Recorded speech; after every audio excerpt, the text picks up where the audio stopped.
speedcafe.com, your #1 source for all the latest motorsport news and features.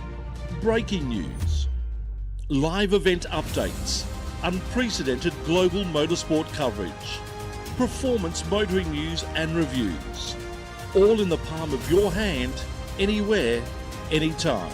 Speedcafe.com, first, fast and free.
And that delivery of power is something to experience, that's for sure.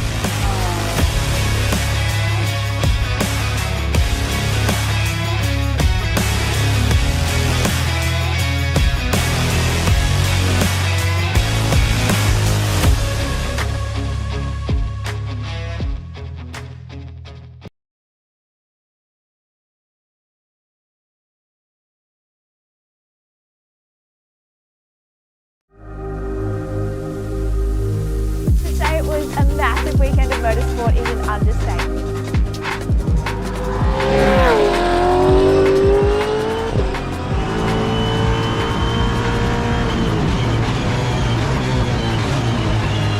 On your face and see, get you more comfortable to go that little bit further off road. Now everything to do with off road, and the slower you go, the easier. Because they've been doing it for so long, and then I hear it, see it, and for me it's been a long journey because I've seen it in the workshop. The difference about this car compared to a supercar is the downforce. So over the top of the mountain. Yeah, I think supercars is pretty much hit on the head. It's a nice car. Yeah, really good. I think Zane's obviously a good campaigner. He's been in the main game for a couple of years. Yeah, it's very different. I think the biggest thing as well with this car. I'm Greg Russ with you for a brand new season of the KTM Summer Grill here at Speed Cafe. Before we did any fast laps, so compared to when I drove it properly last,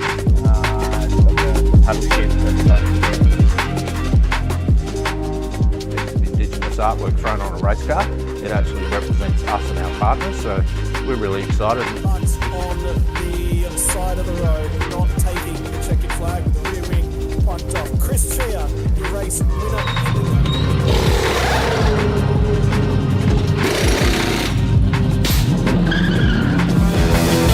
Now joining me now at Walkinshaw Performance is Justin Capicchiano, for Performance Program Manager. Places you can get bogged quite quick. It's just something that I've never really experienced much in my life, and that's why I'm enjoying doing a little bit more of it.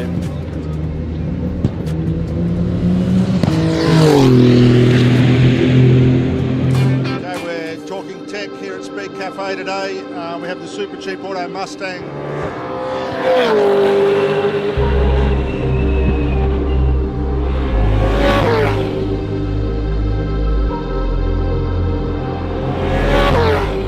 Binder. That's a very basic way of putting it. I'm sure Dr. Laz, the guy from Hogan, who's the expert in this stuff, will cringe when I try and explain it, but it's a plastic binder. It's a very different surface to what you see on the normal stuff. You did so well. My work, Cody D. What's going on there? Who's that? Watch out. Oh, that car.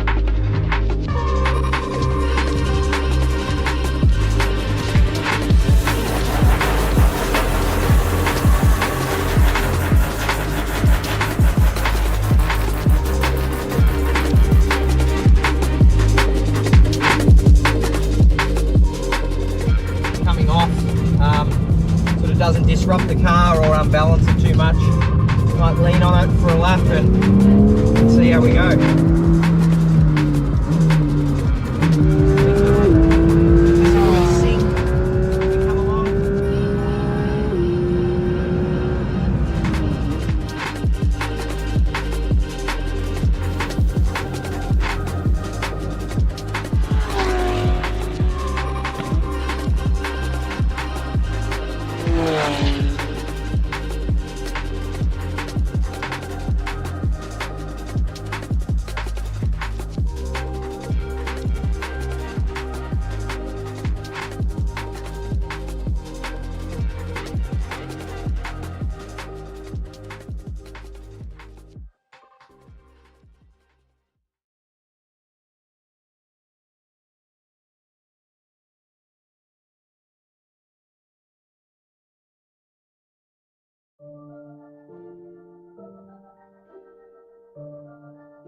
Good afternoon, ladies and gentlemen. Hello and welcome to race number 6 of the Thailand's Super Series for the GTC, GTM, GT3 and GT4 categories. Hello and welcome to the broadcast today, proudly assisted and brought to you by Speed Cafe. Scott Rankin and Peter Baxter on the commentary yet again today. Yesterday we saw wild and woolly conditions in terms of the racing action. Pete, it was chaos, it was carnage, and that is the track map that greeted us, and I get giddy every time I see that track map come up. 5.5 kilometres of Herman Tilke masterpiece. Oh, Scotty, thanks. It's great to be here again. And yeah, you're right.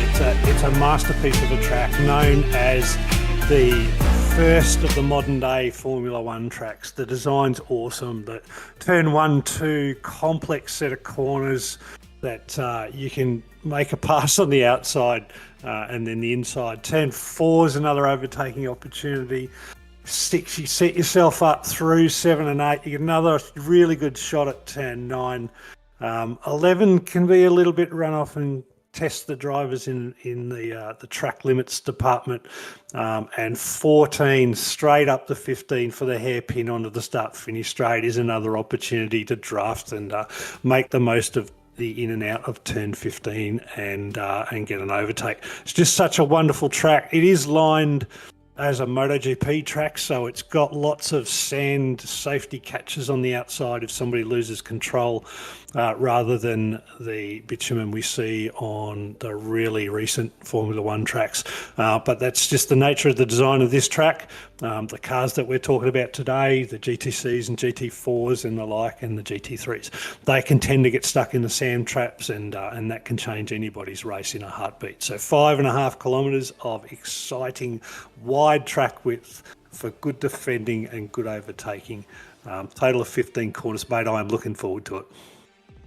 Yep, this is going to be epic, ladies and gentlemen. We saw yesterday just what 27 cars worth of action did to our GT3, GTM, and GT4 categories. What can they do today? That will be the big question. Up first, yet again, we will have the GTC category, which ran to 10 laps yesterday. I believe we'll be doing exactly the same today of that 5.5 kilometer racing circuit. Let's talk a little bit about the tires, about looking after them, because that was the big piece yesterday from that race, was that the Trans Am cars fired off quick, but they had problems. And then we also had Jack Lemvard with what looked like some sort of breakage within the gearbox. Well, yeah, I mean, Jack Lemvard qualified in third and then had that gearbox issue, so ended up with the DNF. But his teammate, Jalen Robotham, the Aussie in the Ford Liquid Moly Mustang, he just flogged that car around the track. Fastest lap of 2:16.3, which is more than just over a second, actually. Just under a second, so thousandths under a second faster than the next fastest car, Adam Patera in the Porsche Cayman. But what we did see was the Ford Mustang seemed to have tears its tyres up just a little bit more than the Porsche Cayman and the McLaren. So Jalen, whilst he was putting up a good fight, he did drop off a little bit in terms of lap time at the end of that race, and that allowed Sutanmo Thanapongpan and Adam Patera just to pull away and secure first and second. What I'm really looking forward to today is it should be a dry race. So hopefully Jack Lembard and Manuel Caceres will get their cars out for a full race distance, and we'll see how Jack can put up a fight against Jalen, the two Ford Mustangs. Yep, well, this was the highlights from yesterday. It was Adam Patera who put the car on pole. It was the McLaren 570S that he would start off alongside that would get a phenomenal start. And this was the first of the Thailand Super Series action, rolling off to do our formation lap. Have a look at the difference in the cars side by side. And now, a little bit of a word from the analysis portion back in the booth, but I think we'll do a little bit of our own here, Pete, and talk in terms of things. The drive yesterday out of that McLaren 570S was just phenomenal. He really, really controlled that race from Sutanmo Thangapongpan. He did. He was under a little bit of pressure from Adam at a few stints during the race. This is the one. What impressed me the most from Sutanmo was his ability to get off the line in both the start and the restart. And if you go back to the restart, the safety car restart, it was after Jack's car pulled off. The safety car restart from Sutanmo, it was just beyond belief. The guy pulled out like 1.5 seconds on the front straight alone from the restart, so he just nailed the perfect spot. That McLaren on cold tyres seems to be the most settled of all of the cars, but he did end up getting pulled back a little bit by Adam Patera in the Porsche Cayman as the race went on. So we got the same length race today, but if it's a full 10-lap race, I think we might see the Mustang tyres drop off a little bit, and we might see Adam put a little bit more pressure on Sutanmo over the course of the race if we don't have a safety car today. Yep, so this is Sutanmo's car leading the race at this portion of the race. It was the move from Adam Patera that really set the race alight. Right there, Robotham was leading him, was in P2 as they came back off the restart. And that's Chem Yilmaz as the last of the Trans Am cars. And this was the early going battle, and it was Patera who was actually behind Yilmaz in the early opening things. Look at that margin that was opened up in the early going, and Patera had to get a hurry on. He did that, gets down the inside here, got that move away. That was critical, because if he ever had any chance of getting second place away from Jalen Robotham, that move had to get done early, and that move did get done early. Yeah, that's right. And that set him up, and Adam just put his head down. And you see over the course of the race, he did get right up to the back of McLaren. They did have a fight at a certain stage. It was, just great driving by Adam, but I think not long enough. And the McLaren just had the legs just to, as you can see in there, just keep enough in front, break the draft down the main straight and the back straight, and just to keep Adam just that little bit further behind so he couldn't get the overlap he needed into the complex 1 and 2 and make a pass.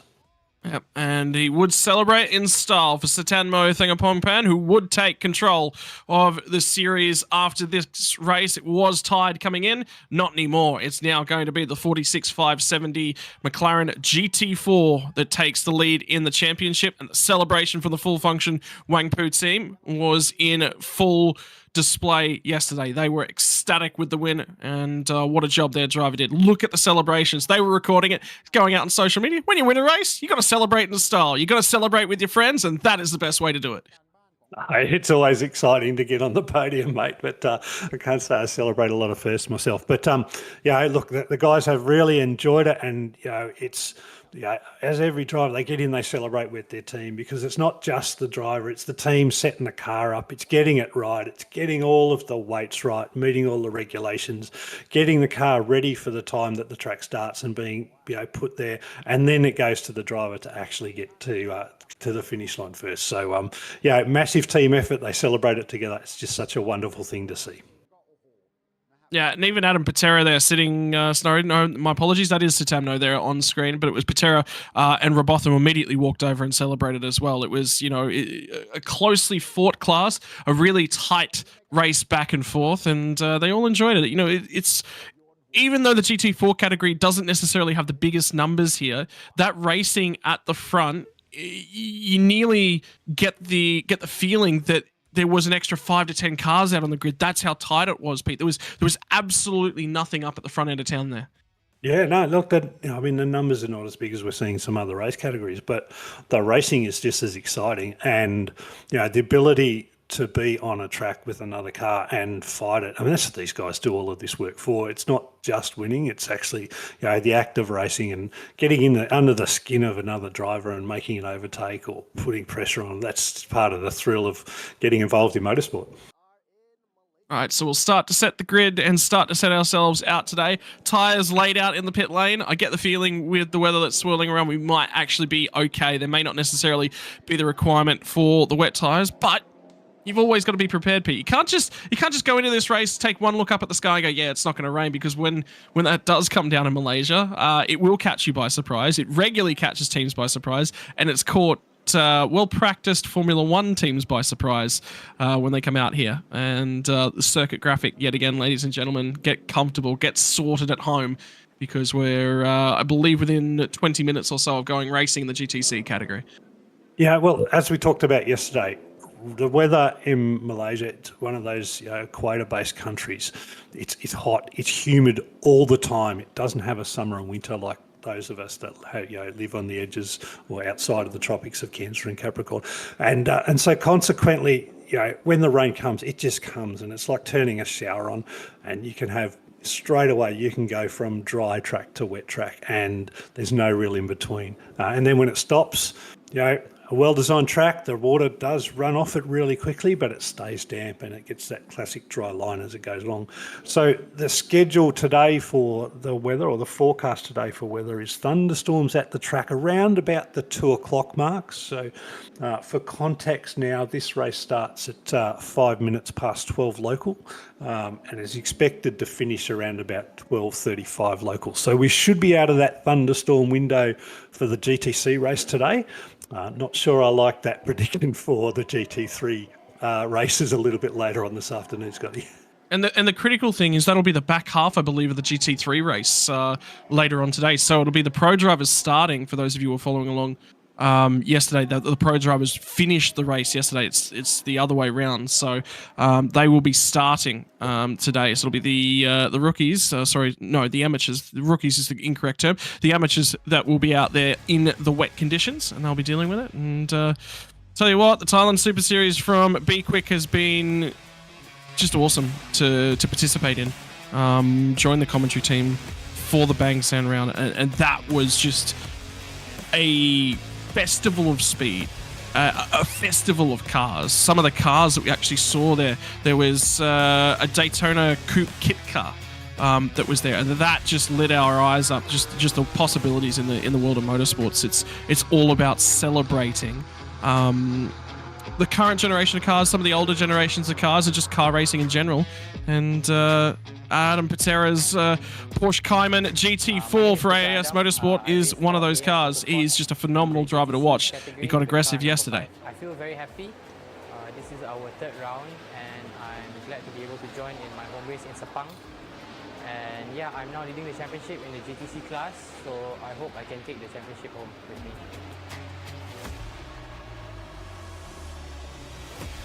Yeah, so as you just heard, Adam's just happy to be racing in his home country. He's was my Malaysian. first time at the street circuit, so it was very interesting for me. And the crowd was amazing and electric, and it was never like I've ever seen before. And it was one of the best experiences of my life, definitely. And getting to win in Bangsen was also perfect to top off the weekend. It was really amazing.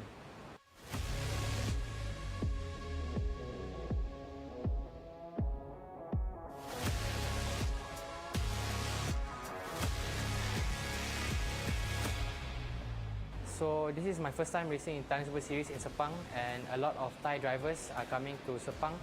So it's very exciting, and yeah, I mean, I hope they don't beat me at my home circuit. So let's see how it goes.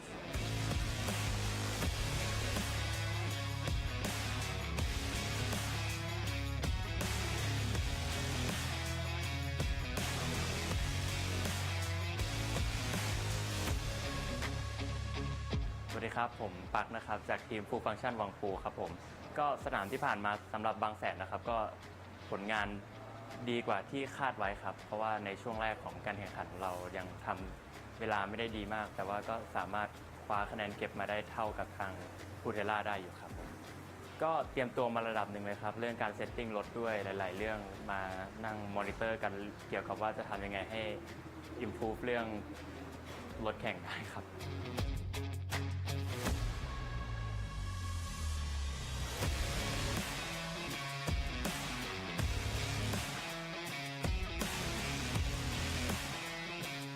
รู้สึกค่อนข้างโอเคครับค่อนข้างรู้สึกดีกับ feeling ของรถด้วยแล้วก็มีความมั่นใจมากขึ้นครับเป้าหมายสนามนี้ก็พยายามจะทำคะแนนให้ได้ดีครับเพื่อจะได้สนามสุดท้ายที่บุรีรัมย์จะได้ไม่ต้องเหนื่อยมากครับก็ฝากเชียร์ผมด้วยนะครับทีมฟูลฟังก์ชันวังปูเบอร์ 46 ครับผม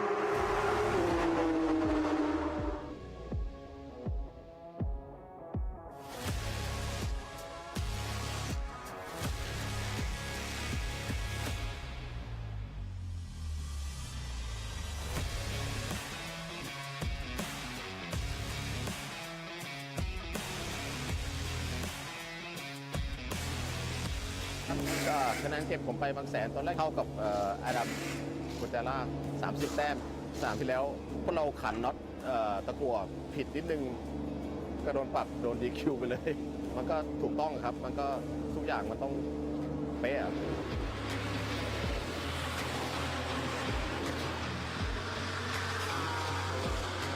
แต่ก็ต้องเอากลับมาให้ได้ครับแล้วก็เดี๋ยวพยายามสนามนี้กับอีเวนต์หน้าที่บุรีรัมย์เดี๋ยวพยายามเอากลับมาครับจากบางแสนกับที่นี่ก็ไม่ได้ปรับปรุงอะไรก็เหมือนเดิมครับเพราะรถมันได้แค่นี้ครับ สนามนี้ผมหวังว่าต้องดูซ้อมก่อนนะครับเป็นยังไงเพราะไม่รู้หลายคนก็ชอบตอนซ้อมก็ชอบวิ่งช้าแล้วก็ตอนมาแข่งวิ่งเร็วอะไรเงี้ยก็กลัวโดนปรับครับผมก็วิ่งเต็มที่เหมือนเดิมนะครับ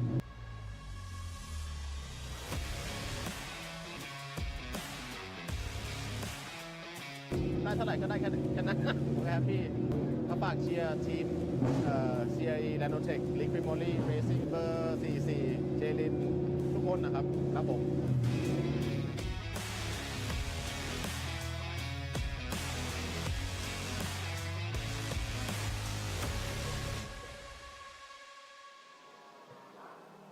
And that was very interesting what Jack Lambert Well, that was the interviews from three of the drivers, and obviously yesterday Jack Lemvard had issues, had dramas, but he's been quick, he's been consistent. One of the biggest advantages that he's sort of had over Jalen Robotham is that Thai driver, these are his sort of circuits, Pete. So Robotham's been... It's always difficult to say compare the Trans Am cars to the GT4s, even though they are competing within the same category. For me, the bigger comparison is always Trans Am to Trans Am. So Cem Yilmaz was struggling a little bit yesterday, was off the pace. We only got one lap to have a look at what Jack Lemvard had for us yesterday, but he was so quick at Bang Sen, and that's always a great comparison to have is between the two Trans Am cars.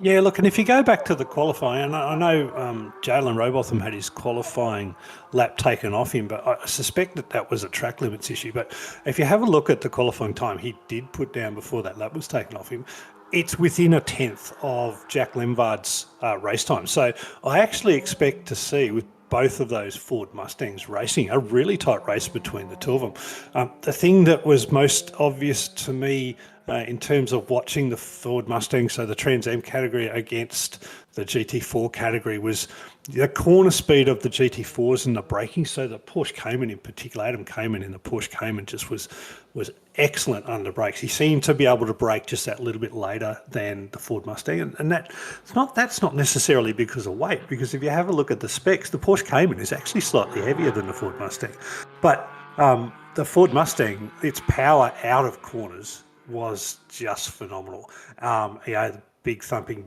V8 chasing down the Porsche. So, to see that on track and to see the differences between GT4 and the Trans Am series, being able to race together but with slightly different performance characteristics will just make for the race. I expect today we're going to see, two races in one. We're going to see the McLaren and the Porsche. So Satano and Adam Patera have a good GT4 race, and I think we're going to see Jalen and Jack eventually work themselves together. Jack's obviously got to start off the back because he was a DNF.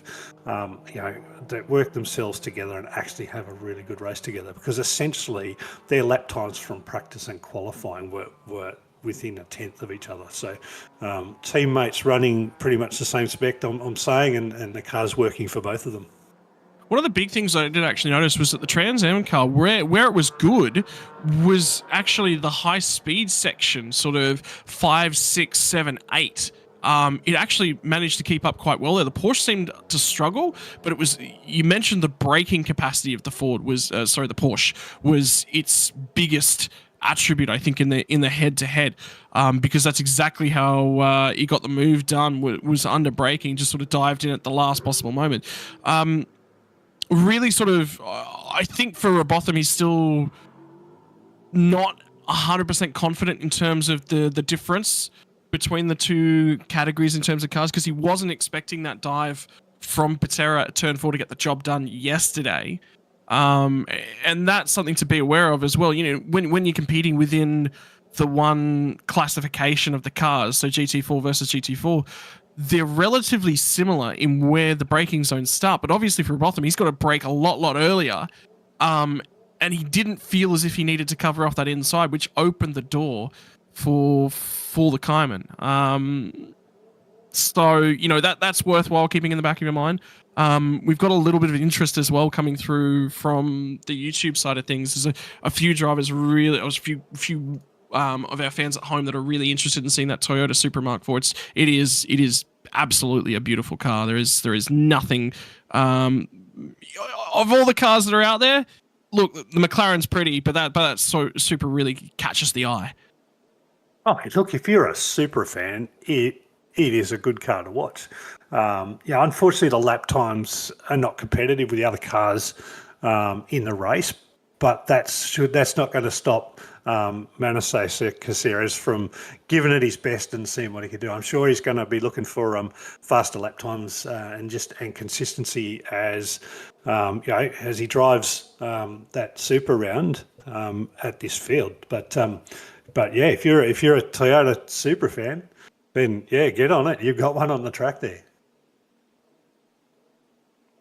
So still in the warm-up, still in the preparations, ladies and gentlemen, before we do go racing here today for a GTC event. Don't forget, we'll have the GT3s, GTMs, and GT4 category coming our way later. The big thing, again, we touched on it yesterday, Pete, but it's about combining. You take multiple categories of car, which is what the GTC and the GTM categories are. Multiple different categories of car that wouldn't have competed together, and then you've got to find a way to make them somewhat within the same ballpark so that they can actually go head to head out and race. And what we've been presented with in the Thailand Supercar GTC Championship here is that GT4 versus Trans Am battle. And to be perfectly honest, they're both good race cars on their day, but then you move across to that GTM category that we're talking about later, and there's so many different generations of Porsche Cup car. We've got a number of different categories up and down the field. We've got Lamborghini Super Trofeo cars. We've got an older GT3 spec car that's no longer level with them. There's a Ford Mark Mustang that's in there as well. There's a Lexus RCF that's in that category. You know, it's again the biggest thing about all of this is that we're taking multiple different categories from right around the world. We're taking that international nature of GT racing in this current day and age and combining it all together. Yeah, but not only that, Scotty, it's multiple marks and multiple car types. So, how do the organisations make sure that they get even racing? So for the GTC, they use a combination of added weight to the dry weight of the car. They specify the ride height for the car at the front and rear. Some of them get restrictor sizes for their inlet, and they have certain maps for some of the cars as well. So, for example, the car carrying the most weight in this race today is actually the Ford Mustang, two Ford Mustangs. So they're both carrying 60 kilograms of ballast. But they are one of the lightest cars on the grid, believe it or not. So so that takes them up to a total weight of 1,260 kilograms for the Mustang. And if we look at the McLaren as an example, the McLaren starts at 1,425, so that's already considerably heavier than the Ford Mustang. It takes a ballast of 30 kilograms, so the McLaren's going to be 1,455. It's 195 kilos heavier than the Ford Mustang, but we saw yesterday that it still had what it took to be able to stay out in front and set the fastest lap time. So, that's how the balance of performance works. The Porsche Cayman itself, it's got a 45 kilogram ballast that Adam's running, and the Porsche also has a restrictor in the air intake, and a specific ECU map. So there's a lot of work goes into evening up the cars because, as we know, different car manufacturers will produce engines with different torque and power specifications. So that's the kind of work that goes in to this behind the scenes to get these cars ready to race side by side and make it more of a driver's competition rather than just go out and buy the fastest GT3 of the day and win everything. Yeah, it's not necessarily that simple. And Robothams, they're now rolling off a pit lane, so whether or not there was something that prevented them from rolling out a pit lane at an earlier date, Patera as well, keep your eyes on this one, ladies and gentlemen, it's going to be rolling off of pole position, and then it will be Sutamno Thanaphongpan as well. Do my eyes deceive me, or do we not have Jack Lemvard on that grid after yesterday's issues as well? I think Jack's up the back there by the looks of it. You can see the flashes of the white Mustang, I think, at the back left of the grid. Or is that a helmet? Might have been a helmet, Peter. I think we're missing Jack Lemvard from this one. 5, 6. Yeah, I can only count 6 cars from the pictures that we're seeing. Maybe that was terminal from Jack's car. We obviously his interview was in Thai, so we didn't get the full information of that interview, and we certainly wouldn't second guess what Jack was covering there. Yep, but in the meantime, so it will be Robotham to roll off a pit lane at the moment. I'm not 100% sure of where he will form up on the grid, but obviously qualifying was an issue for Robotham. As we are, I believe, just moments away. They're still working underneath that bonnet. Same thing as yesterday, Pete. That hood is actually up on the McLaren on the right-hand side of the screen.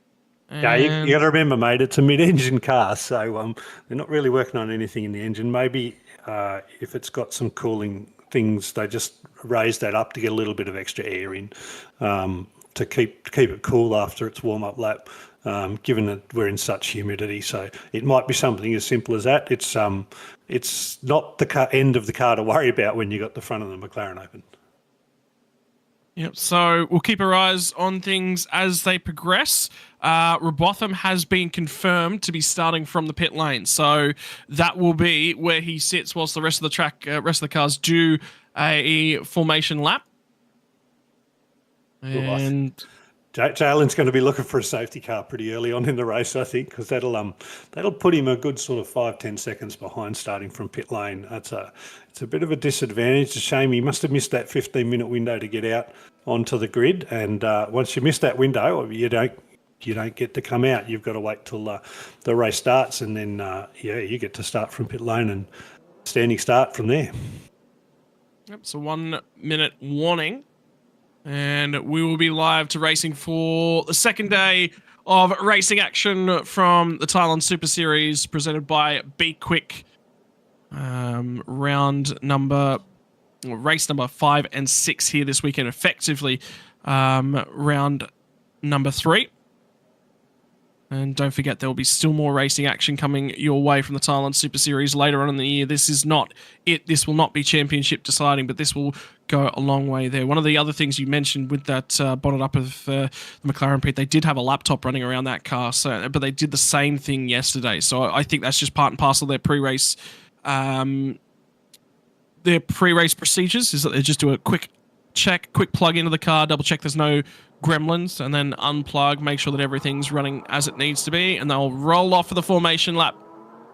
Will be 1 lap to the green, and Patera followed by Sutamno Thanaphongpan. That'll be Chemla Delmas, and then the 2 Caceres at the back of the grid in the Toyota Supra and the Nissan GTR. I believe that's the R35. And then Robotham to start from pit lane will be a grid, and we are missing Jack Lemvar. There is no Jack Lemvar, which is a disappointment because he looked strong yesterday. He looked like he was going to challenge. And there's confirmation, ladies and gentlemen. Adam Patera for AAS Motorsports did pick up the pole position over Satemno Thangapongpan. It was quick at the back end of the race yesterday, so Satemno may have an issue with the tyres overheating just a little bit. Chemu Delmaz will be in P3. Manasa Caceres will be P5. It will be, sorry, P4. P5 was, I believe, the other Caceres, which was Manuel Caceres, and the Nissan GTR R35, and then confirmation of Robotham from the pit lane, and Jack Lemvarda not making the grid, Pete. So race number 2 of the weekend. This could be Patera's chance to strike. It's hotter today than it was yesterday. That temperature's up above 30 degrees, and that track is boiling. Yeah, and if Adam gets the jump, remember that McLaren is dangerous on restarts. It is super fast. So Adam's going to have his wits about him for the race start. He's got the right side of the track, given that he got the pole position. But noting how fast that McLaren was off the start yesterday, I think Adam's got his work cut out to him to hold through to turn 2. And if he can hold through to turn 2, then it's going to be race on. At the moment, heading down towards the back section of the track, off of turn 7 to turn 8 will be right here. This is such a fast-flowing section of the track. Remember that Bentley parked up there yesterday? It was a sight to see, and a sight for a lot of people that absolutely scared them. Oh, absolutely. And the driver's mind at race speed, their eyes at race speed are going to be on the 2 apexes of 7 and 8. And at your peripheral vision, you've got the headlights of a Bentley facing it. It's not something you want to see at race speed in anything. But, thankfully everybody missed it. Nobody scratched the Bentley after that. But we'll see if that gets out on the track a little bit later today and is able to redeem themselves somewhat.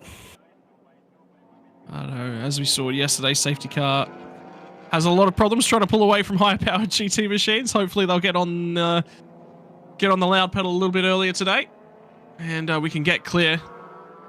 And ladies and gentlemen, pleasure to bring you the coverage on behalf of Thailand Super Series. B-Quik is the sponsor as well. B-Quik, a huge part of the Thailand Super Series. We are a straightaway away from going to green flag racing.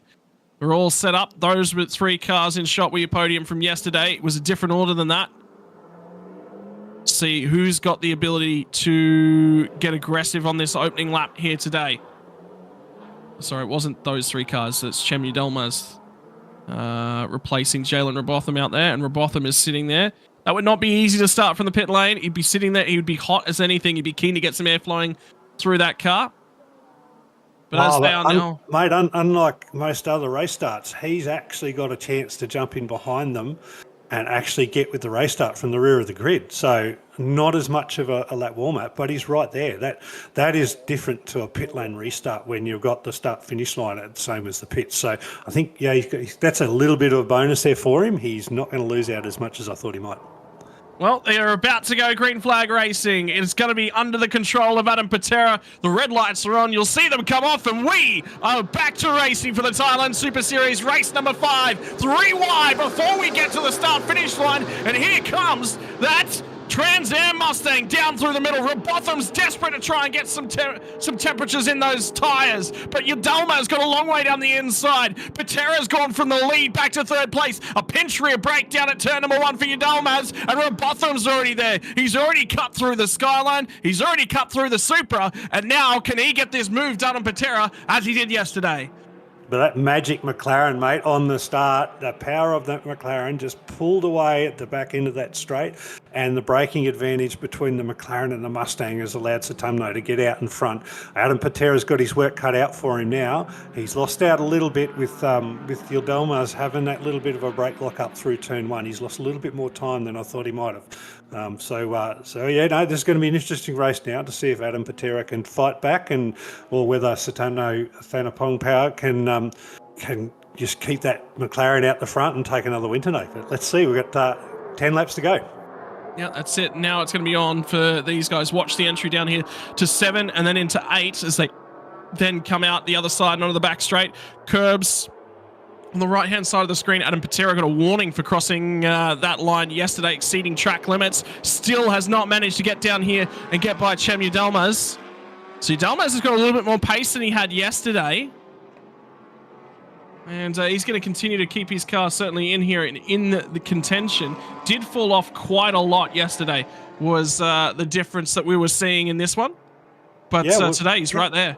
Well, yeah, Cem Yilmaz was about 3 seconds off in qualifying and practice 2 of the other Mustangs. So, so they've found something in that car if he's going to race at that space, and if Adam and Jalen are going to have to follow him for a while. So that's really good for Cem Yilmaz. That's a good sign to say that they've had a good look at that car. They've made some improvements, and they're able to get it up to speed.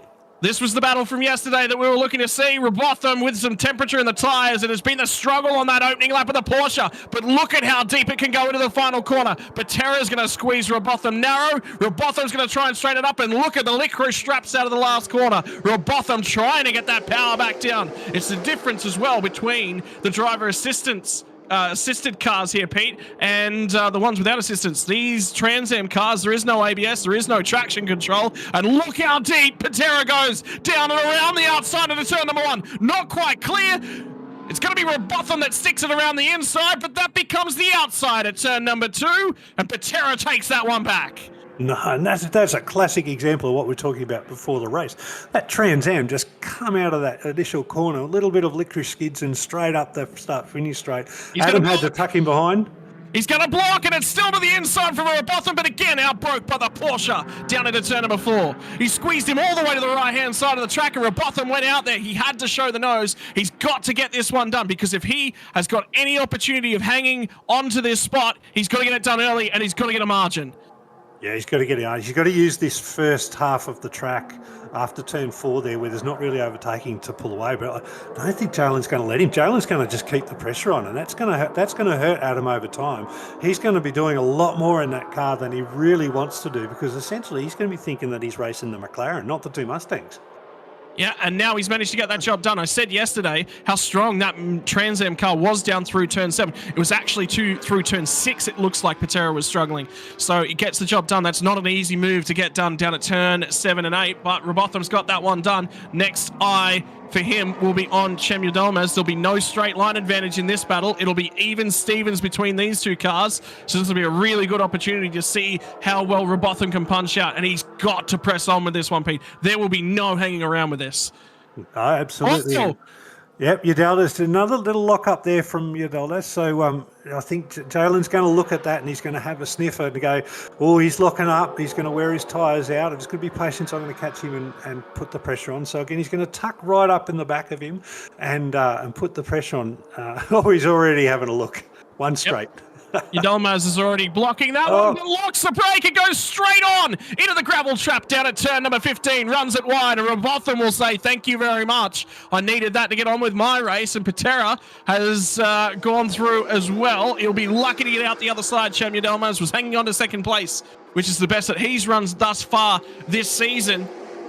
And it's all gone wrong. Too deep. Watching that rear view mirror on the way in, you can just see he's just way too hot in there, Pete.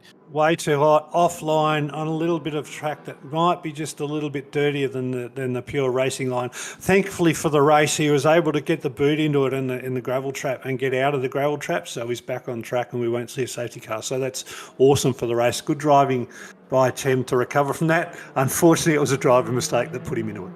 Yeah, so let's have a look at the lap times on the last time by. Fastest lap of the race for Satamno Thanaponpan, 2:16.958, 2:17.8 for Jalen Robotham, but had to get that overtake done, a 2:19.0 for Adam Patera. So all drivers setting their fastest lap, obviously, as the tyres come up to temperature, but that margin's 4.5 seconds. And 1.2 seconds or so back to Patera from Jalen Robotham as well. So now it's going to be about turning those consistent lap times. Does Robotham maybe go, okay, the race win might be gone here, save a little bit of tyre so he's got something to fight with in the last 3 or 4 laps? Not a chance, mate. He's a race driver. And there's 8 laps to go. This is not yet settled. He knows that Adam Patera has potentially got a car with better life, and he knows that his tyres might drop off more than Adam's will. So he's got to manage that, right? He's got to be able to keep tyres good enough to be able to fight. They mightn't be good enough to maintain the lap speed, but he's got to be able to fight and defend. So that will be one thing in his mind. Is he going after Satanmo in the McLaren? Wow, Satanmo's pushing hard, mate. His 2:16.958 is the fastest race lap he's done out of 2 races so far, and he's setting in.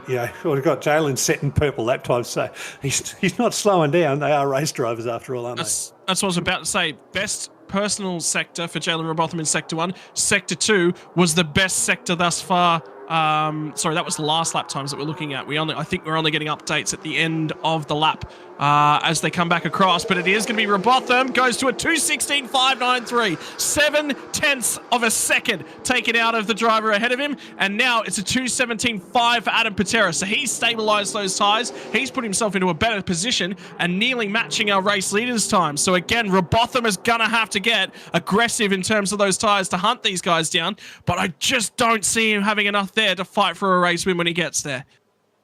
I think time will tell, and I think the thing that might be in Robotham's disadvantage is if it's a green flag race all the way to the end. So yesterday we did have a safety car intervention which allowed him to cool the tyres off and not take as much out of them.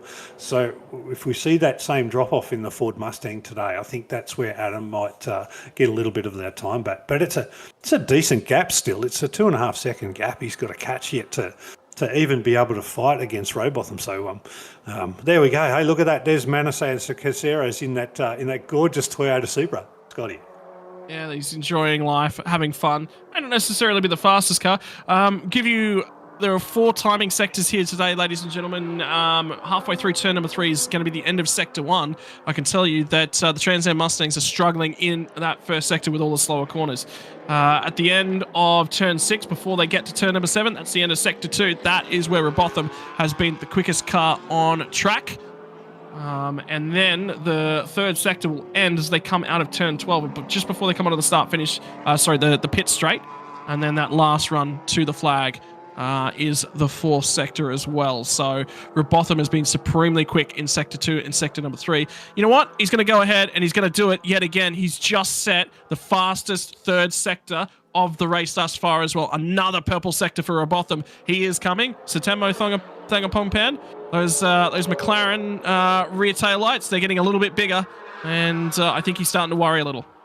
Well, there's certainly no taking it easy from Jalen Robotham's perspective. He feels that he's in this race. This is not a class thing for Jalen. I think Jalen's after the outright win here, and he's going to do everything he can to put the pressure on Satanmo and even Adam behind him. So I don't think Adam is that comfortable yet that he's going to get the tyres back to take it at the back end of the race. But, I think we'll start to see that. If there is going to be a drop-off, we're going to start to see that around about lap 6 or 7, and it'll be the last 3 laps where Jalen drops off. So Adam needs to keep a lot closer to Jalen to be able to really put that pressure on and get that tyre where we saw yesterday to have a positive effect for him. One of the biggest things was that McLaren was moving around in the final stages yesterday. That was huge, the tyre wear, as that thing started to fall off. Patera's just not got the pace today. It's all been about Robotham and Satanmo Thangapongpan as well. He set a new fastest lap of the race again on that most recent lap, 2:16.4. He took, I'm talking, a couple hundredths shy of a full second out of Satanmo Thangapongpan, but as he closes up, so too does that dirty air potentially become a factor. But then again, Trans Am cars, not as much downforce as you'd expect. Oh, I think he'd be looking to close up and make the most of the draft that he's got on the longer straights here. We know the advantage of the McLaren is actually the mid-corner speed and the extra braking advantage that it has. So they're the 2 advantages of the GT car over the Trans Am car. So I think we're just gonna. I think if I'm Jalen, I'm still pushing now. I'm trying to get up into that draft and make the most of it. He's still setting fast lap times. There's another purple sector in Sector 2 for Jalen on this race. So there's no sign of anywhere yet, and he's in hot form, mate. Whether or not it was the conditions yesterday as well, with a slightly greener track after the rain that went through in the morning. Today, it's a lot drier track. There's been a lot more rubber laid down since yesterday afternoon, so that could play a couple little advantages. The tyres may not fall off. We're now going to hit half race distance as we get around this next corner. It'll be 5 laps complete, 5 laps to go. And another 9/10 of a second Robotham takes out of Satanmo Thangapon in that full function Wangpu McLaren. And as they come to the start-finish line, just about even in the final sector. It was 0.8 of a second on that most recent lap. So the gap has now come down 2.2 seconds. Have a look at the lap times further back for Adam Patera, 2:18.2. So he is really starting to drift. 1.6 seconds. He's just put over third place from Robotham. So Robotham is coming.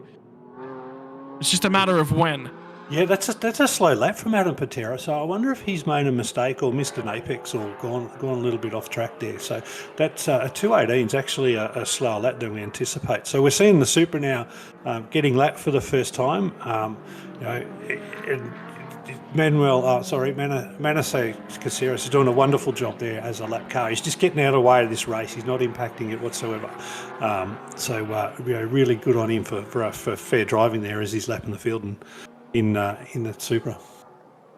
Yeah, and this is where we'll start to see whether or not those tyres will fade. Remember, yesterday we had the safety car intervention, which kept the tyres maybe a little bit cooler. Not a purple sector in sector number 2 this time by, ladies and gentlemen.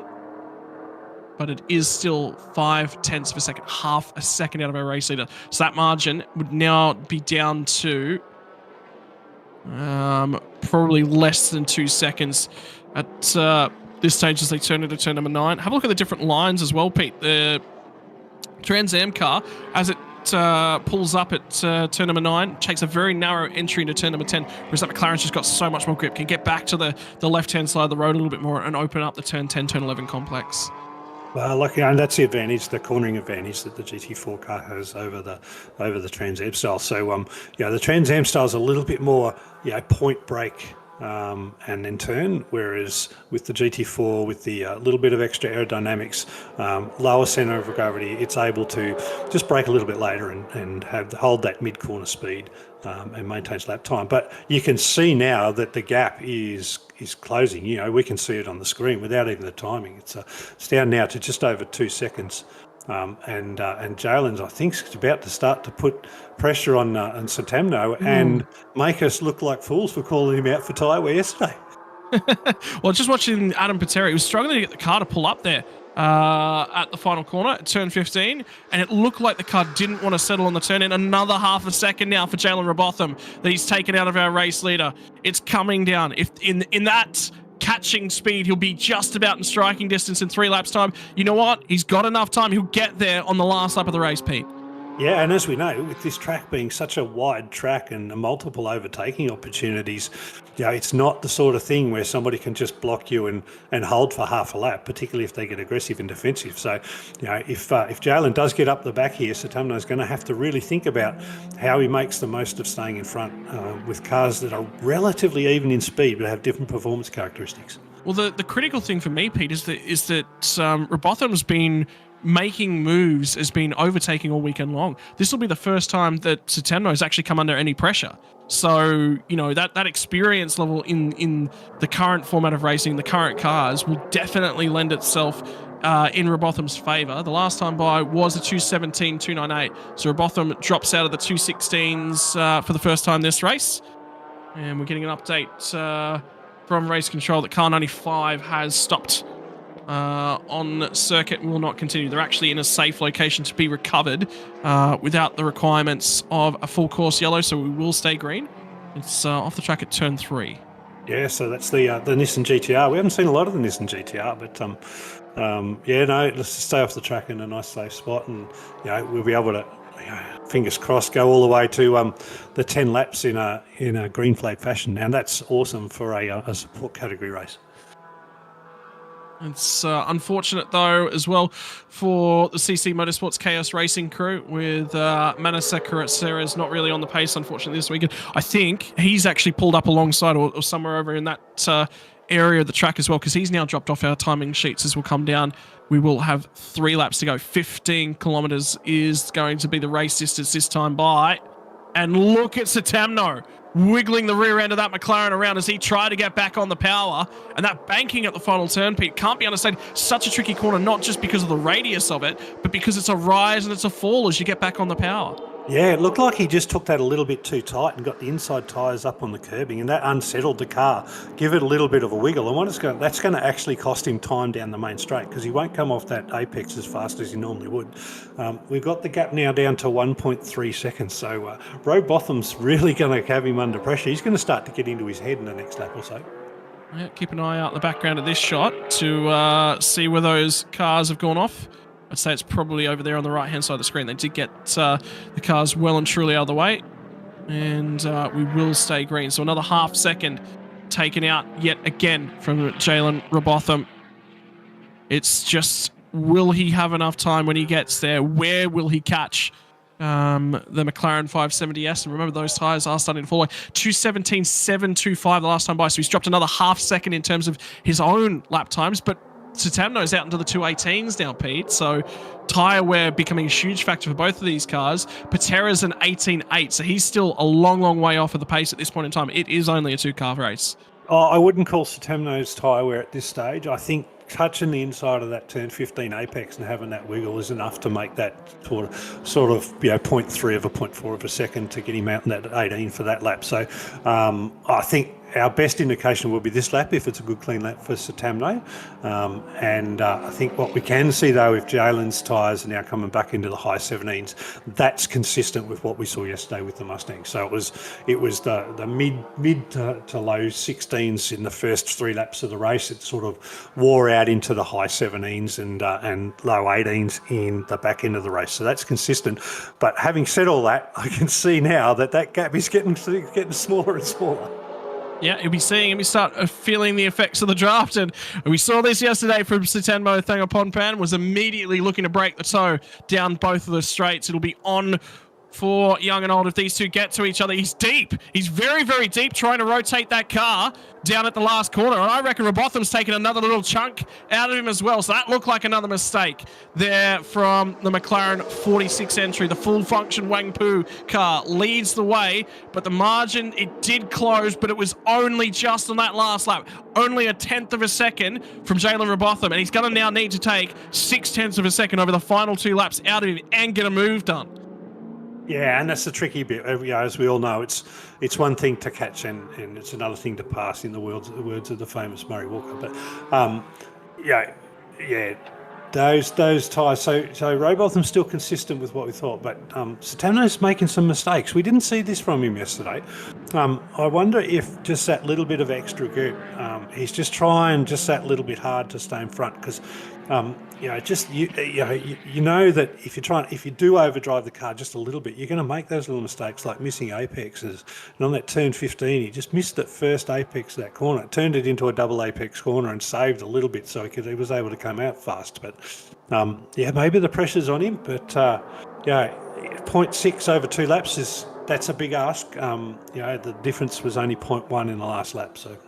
Well, I can tell you that where the McLaren has been making its speed has been largely in sector number 1, was a very, very slow sector 1, which you saw with that mistake off the last corner on that last lap. Only took a couple tenths out, and then Rowbotham responds in the middle sector as he has done this whole race. So he is there and thereabouts. I think he's nearly done enough, Pete, this lap, but he's got to do it for one more lap. What has the 46 car, what has the full function driver of Satanmo Thangapongpan got for Jalen Rowbotham? What has Rowbotham got? Has his tyres finally faded? Has he found a second wind?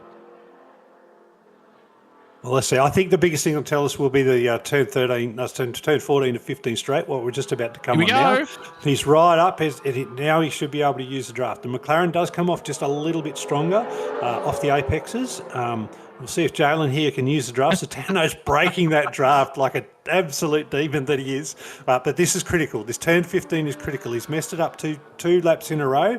It looks like Jalen Rowbotham went a little bit deep. It was squirrely on the middle of the corner now, so Rowbotham's there. They're just about fighting for this outright win. It is going to be one more lap to go for the final lap of the GTC category, the final race of the weekend for these drivers at the Sepang International Circuit. It has been a phenomenal weekend of GTC action, and we're not done yet. Rowbotham has got something to say, and is the pressure finally getting to the driver of that McLaren? He's finally got a challenge, and occasionally pressure does funny things to the psychology inside a race car. Yeah, no, young Satamno held his nerve pretty well yesterday. Oh, we see the Super there on track. They're going to come up to it. So let's hope the Super just gets out of the way and maintains this race. We wouldn't want to see that impact Satamno too much and make a difference. We want to see fair racing all the way to the end. It's down to less than a second now over the last lap. But does he have enough? Personally, I think Satamno's got enough to hold on to it. It was all down to how close could he stay in sector number 1, and Satamno responded this time in sector number 1, but he's also going to take all of the track on the right-hand side of your screen at the exit of turn number 6. Turn 7 and turn 8, look at him try and catch the front end of that McLaren. That car is certainly cooking its tyres at this point in time. They're struggling in terms of, we talked about the change in tyre supplier for this weekend. Filling the mirror now is Robotham. This has gotten a lot closer, I think, than Satamno had thought about. He had to cover the inside as they come down there. Robotham's right there and underneath the rear wing, and this is where the Mustang is strong. This back half of the track, they'll go side by side down through turn number 11. Satamno's had to cover the line off, but now Robotham's there. He's responded, he's found something. They're side by side. The run to 12. It's going to be the McLaren on the inside. That becomes the inside. He's left him no space. Robotham's got the spot done, but it's off the racing surface. Let's not take this one back to the steward's office, boys. No. Let's stay out of the steward's office. I think Satamno went off the track a little bit earlier too, so it's going to be looked at anyway by the stewards. But Robotham's done the job there. How good is that? But it did look like he had a lot more mid-corner speed. Satamno's going to have a crack on the last corner. Last lap, last corner, down the inside from Jalen Robotham, pinches a brake. It's the braking performance of the McLaren. Is he going to come over? Is he going to come across? Robotham slides the rear. It's going to be the 46 of Satamno Thayapon who gets the job done, but it was only just. Phenomenal final lap from Jalen Robotham, takes that one to the line with a question mark over it, because for my liking, Pete, there was not enough room left at turn 12, but it went clean. If that's the case, Robotham came away with the position. I think they won't look at that one too much further. I think that one, the right winner was resolved out on the racetrack. Oh, I disagree, Scotty. I'm going to call that a provisional result at best. That has to be looked at by race control. Satamno was right on the edge of the track. Robotham did had to go off the track. Bill's Robotham got the advantage out of that by going off the track, but was he forced? That has to be looked at. So that will be provisional at best for me. But look, as far as I'm concerned, mate, for a race with only 5 cars that finished, how exciting was that? It came down to the last corner, and it was the performance difference between GT4 and Trans Am. Satamno, who'd had trouble in turn 15 on that last corner for the last 3 laps, which was actually the biggest thing that was getting Robotham back into the race, actually outbroke him, got him around the outside and cut back on the inside. So he's done it perfectly when it mattered. Mate, that was a phenomenal race. We thought, look, maybe this one is gone half of the race into that one, but they responded, they all drove it, and the thing is that we had a race out on track that we didn't look like we were going to have. Could you imagine if Robotham hadn't started that race from the pit lane? Oh, no. Oh, yeah, don't go there. Look, essentially the way it started, he started, from P6, right? Because one of the cars didn't start anyway. So he started pretty close to the front. But yeah, you are right. If he had have started in his P3, then it would have been. Would that make the difference off the start? I don't know. You got to remember the start. That McLaren again. The 2 key parts of the whole race. It was turn 1 off the start, under brakes, mid corner speed, and it was turn 15 of the last lap, under brakes, mid-corner speed. So that advantage just got Satamno Thayapon the outright win. And I tell you what, he's going to be a happy young man after this, much happier than yesterday. So to be able to have that last lap and pull that off in the last corner is just going to be a super thrill for the young fella. And I tell you what, it was a race all the way down to the line. I want to have a look at the rear tyres on that McLaren, because I can tell you they'd be feeling a little bit secondhand from the way that Satamno Thayapon was driving that one. They'll celebrate race win in race number 6 here this weekend, but I get the feeling he's waiting for Robotham to jump out of that car. Those two high-fived each other yesterday. That's the camaraderie. They both enjoyed the battle. They both threw all they had at each other. And how good was the awareness from Robotham? He recognised that Sutamno wasn't going to make the space and leave enough space down there at turn 12, turn 13. He ran off track because that's what he had available to him. That is true race car stuff. Yeah, but again, I think we have to call it provisional because Sutamno might be looked at by the stewards from that. Whether he gets a penalty or not, I don't know, because we obviously get just that one simple angle to have a look at it, and we get to look at it live time. And from all I can see is it needs to be reviewed, but whether there's a driving standards issue there or not, I think we'll leave that to the stewards and we'll call it an update when we can after the thing. But Scotty, over to you for the highlights, mate. Yeah, man, that Porsche, they've got an issue. There's something not 100% consistent with that Porsche because its lap 1 pace is just not quite there. Yeah, Chelm Yildiz was right there and certainly holding Adam Patera up as they went through turn 1, turn 2, and that's where the Porsche had all of the pace, and Robotham got the job done. That was the move down there, and then it was this mistake from Chelm Yildiz that presented us with an opportunity at the back end of the race for Robotham to go head-to-head with Sutamno Thangapon. From there, it was a qualifying hot lap session right the way through. Who could look after the tyres? Who could get the tyre pace out? And it was Robotham that looked to have the supreme pace. Did set the fastest lap of the race as well in the Trans Am car, but then the tyres fell off for all after 10 laps. And Pete, that bodes to be an interesting fact for later on today. Last lap, it was a bit over a second, I thought, as they crossed that start-finish line with 1 lap left to go. And then Sutamno started blocking. I think if he'd just run his lines, he might have been okay. Yeah, it's this one there where they both go off track and they're side by side. So I think that needs to be looked at. But we'll see. Look, I don't want to take anything away because essentially, Robotham still got the advantage out of that. He was able to make the overtake stick, even if there was a driving finish, and then Sutamno had to fight back fair and square, at a totally different corner. So maybe that's the way that they look at. But it hasn't even come up for under investigation, mate. So we'll see what happens. They would have looked at it and just gone, yep, we're happy with that. Let's move it on. Let's not solve it in the steward's office. And that one has now been run, won, and resolved thus far. So that's the shots from the track. And have a look at the heat that's out there today. Marshals are out there making sure the surface is clean and in good operation for us for later today. But in the meantime, we'll step away. We'll take a break and we'll be back in a bit over an hour's time, I believe, for the GT3, GT4, and GTM coverage for the Thailand Super Series. All right, we'll be back at 3:50 p.m. AEST, which is 1:50 p.m. Malaysia time, 12:50 p.m. Thailand time. See you all soon.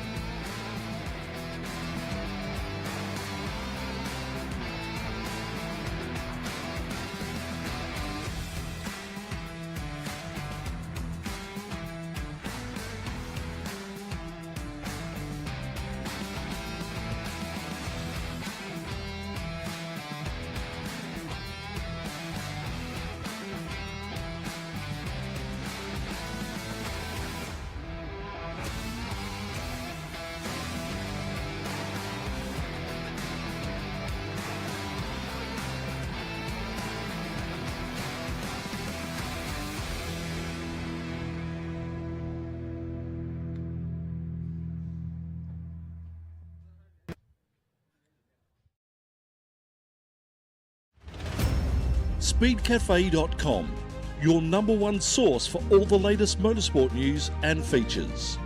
Breaking news, live event updates, unprecedented global motorsport coverage, performance motoring news and reviews. All in the palm of your hand, anywhere, anytime. Speedcafe.com, first, fast and free.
forget your father's goodbye.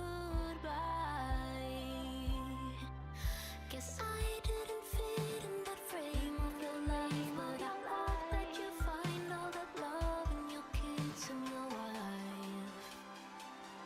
Now you're playing with the big boys, finally got some big toys, making all your girls spoiled. Daddy's got it all solved. I was never your choice, but I hope you're happy. I hope you are happy.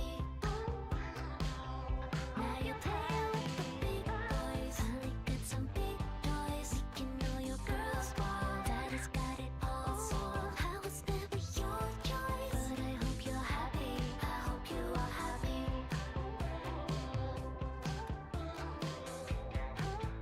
This is not my first song about you.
father's goodbye.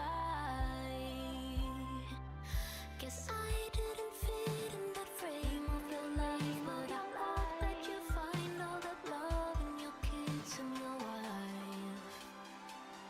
Now you're playing with the big boys, finally got some big toys, making all your girls spoiled. Daddy's got it all solved. How it's never your choice, but I hope you're happy. I hope you are happy.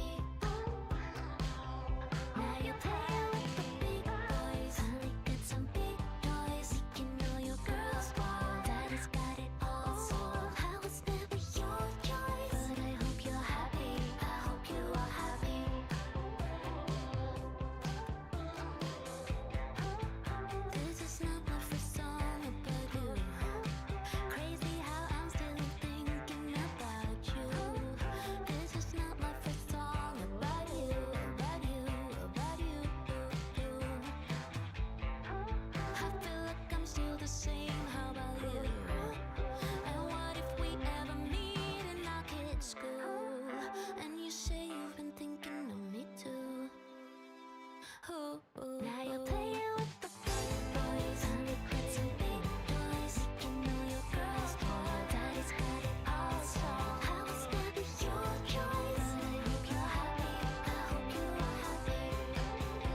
Speedcafe.com, your #1 source for all the latest motorsport news and features. Breaking news, live event updates, unprecedented global motorsport coverage, performance motoring news and reviews. All in the palm of your hand, anywhere, anytime. Speedcafe.com. First, fast and free.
Good afternoon, ladies and gentlemen. Hello and welcome back to the final race of the Thailand Super Series weekend away in Malaysia. A little bit of a holiday, a little bit of a vacation. Maybe you'll like those marshals there in the front of the shot, hiding underneath umbrellas at the moment, trying to get out of some of the heat.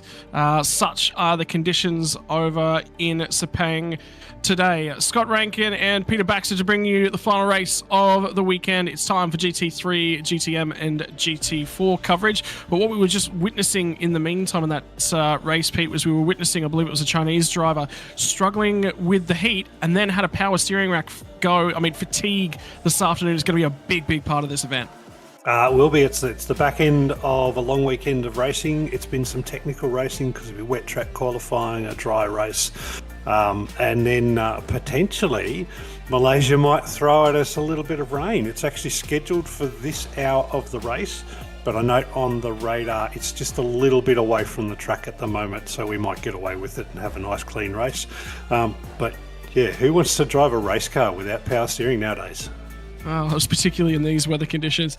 One of the big things, Pete, was that at Bang San, every single time Dan Yeaman and myself talked about the weather and looked over at the weather, that is the final shots, by the way, ladies and gentlemen, of the podium from the Porsche Carrera Cup weekend. As it stands, every single time we talked about the weather, the rain got further away. So we're not going to talk about it and hope that it shows up. Let's make that a plan. So let's talk about the track, mate. What a wonderful track. Herman Tilke designed one of the, well, for me, it's the first of the modern day Formula One tracks with that lovely complex turn 1, turn 2, which always, draws some really, some big interest. My brother was saying that when he was at the track watching the Formula One, Lewis Hamilton had a crash in turn 1 and his car caught on fire, so that was quite an exciting moment for him.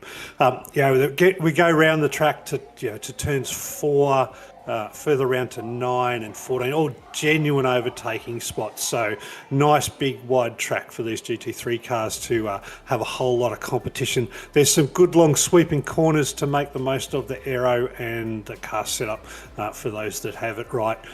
So yeah, super track. A couple of corners there, mostly at the exit of 8 and 11, where the track limits can be tested by some of the drivers. Depends on how fast they come out, but I know that the race director has got his eyes on those track limits areas, and we saw some warnings yesterday in some of the races for that. But yeah, no, this is one of my favourite tracks. I wish it was on my favourite simulator, but it's not. But it's really good to be a part of this event. Yeah, this is certainly one of those big tracks that everyone sort of wants to have a go at. It's a fun track, it's fast, it's flowing, it's got the technical sections, and it has that Herman Tilke design philosophy of if there is a section of a racetrack that's going to test a driver, we're going to throw it in there. One of the interesting moments from the GTC coverage from this morning was the move actually done by Jalen Robotham, which was in between turn 6 and turn 7. I believe it was actually in turn 6 itself. Such a fast flowing section of the track, very difficult to go side by side, Pete. So that's going to test the drivers, the long loaded corners, and then we saw the tyres fall off. We saw a little bit of that yesterday. The race was heavily punctuated by those safety car periods as well. And then the third aspect that we really talk about is making sure that you get your pit stop times right. 2 cars yesterday failed to complete the minimum pit stop time, and they had penalties as a result. And for the 33 team in the GTM category, that effectively took them from a race win all the way back to, I think it was about 3rd or 4th spot in the end. So pit stop times, got to get those right. Well, that's right. I mean, that 33 car missed their pit stop time by 3 seconds. So essentially they get a drive-through penalty to come back in, serve that 3 seconds, and away they go again. That's a heavy penalty. In a race with 3 safety cars, that means you're going to lose a whole lot of positions. But let's talk about the pit stops time. It's not a standard pit stop for the Thai Super Series. It's a pit stop that tries to even up the differences between the category of drivers. So we've got pros, we've got amateurs, we've got some platinum professionals. Marcus Winkelhock's in there, and Marcus is in there, and Eduardo Matara, that Mr. Macau, who we didn't really get to see race yesterday because they had an incident with another car early on in the race and went out. But in terms of the pit stop time, so the GT3 and GTM have a minimum 80-second pit stop time. They then have an additional time depending on the combination of drivers. So if there's 2 bronze drivers in the car, it's 0 seconds added. If there's a silver driver, just 1, they add 30 seconds. If there's a platinum driver, they add another 2 seconds, so it's 32 seconds. There is some adjusted times. There is one car has a 13-second adjusted time just from the race controllers. And then there's also a success time that's added. So our winner from yesterday has an additional 15 seconds. Our second place from yesterday has an additional 10. And our third place in the GT3 from yesterday has an additional 5. And that carries through also for the GTM and the GT4 cars. So everybody's got a subtly different pit stop time. The winner from yesterday has the longest in the GT3 today of 127 seconds. That's 2 minutes and 7 seconds, which is pit entry to pit exit. So that's they got the longest by 7 seconds over the second place car yesterday. And then a lot of them are around about the 110 seconds for the bulk of the field. So a little bit even to the bulk of the field, but that little penalty for winning will just bring them closer together if there's no safety car out of the pit stops and throughout the whole race. Yep, and welcome to live pictures as the cars start to form up down onto the grid. So it was the 55 entry of Marcus Winkelhock and his teammate Vincent Fiorando. It was Adasak and Akash in P2 yesterday afternoon that were chasing them down. That was a phenomenal battle running right the way through to the conclusion of yesterday's racing action, but it all changes again today. You've got to get yourself back into race mode. You've got to settle yourself down. I think staying cool and staying concentrated is going to be the biggest challenge facing our drivers today. It may only be anywhere up to about 35 minutes maximum time for our drivers in the car today, but you've still got to make that 36 minutes.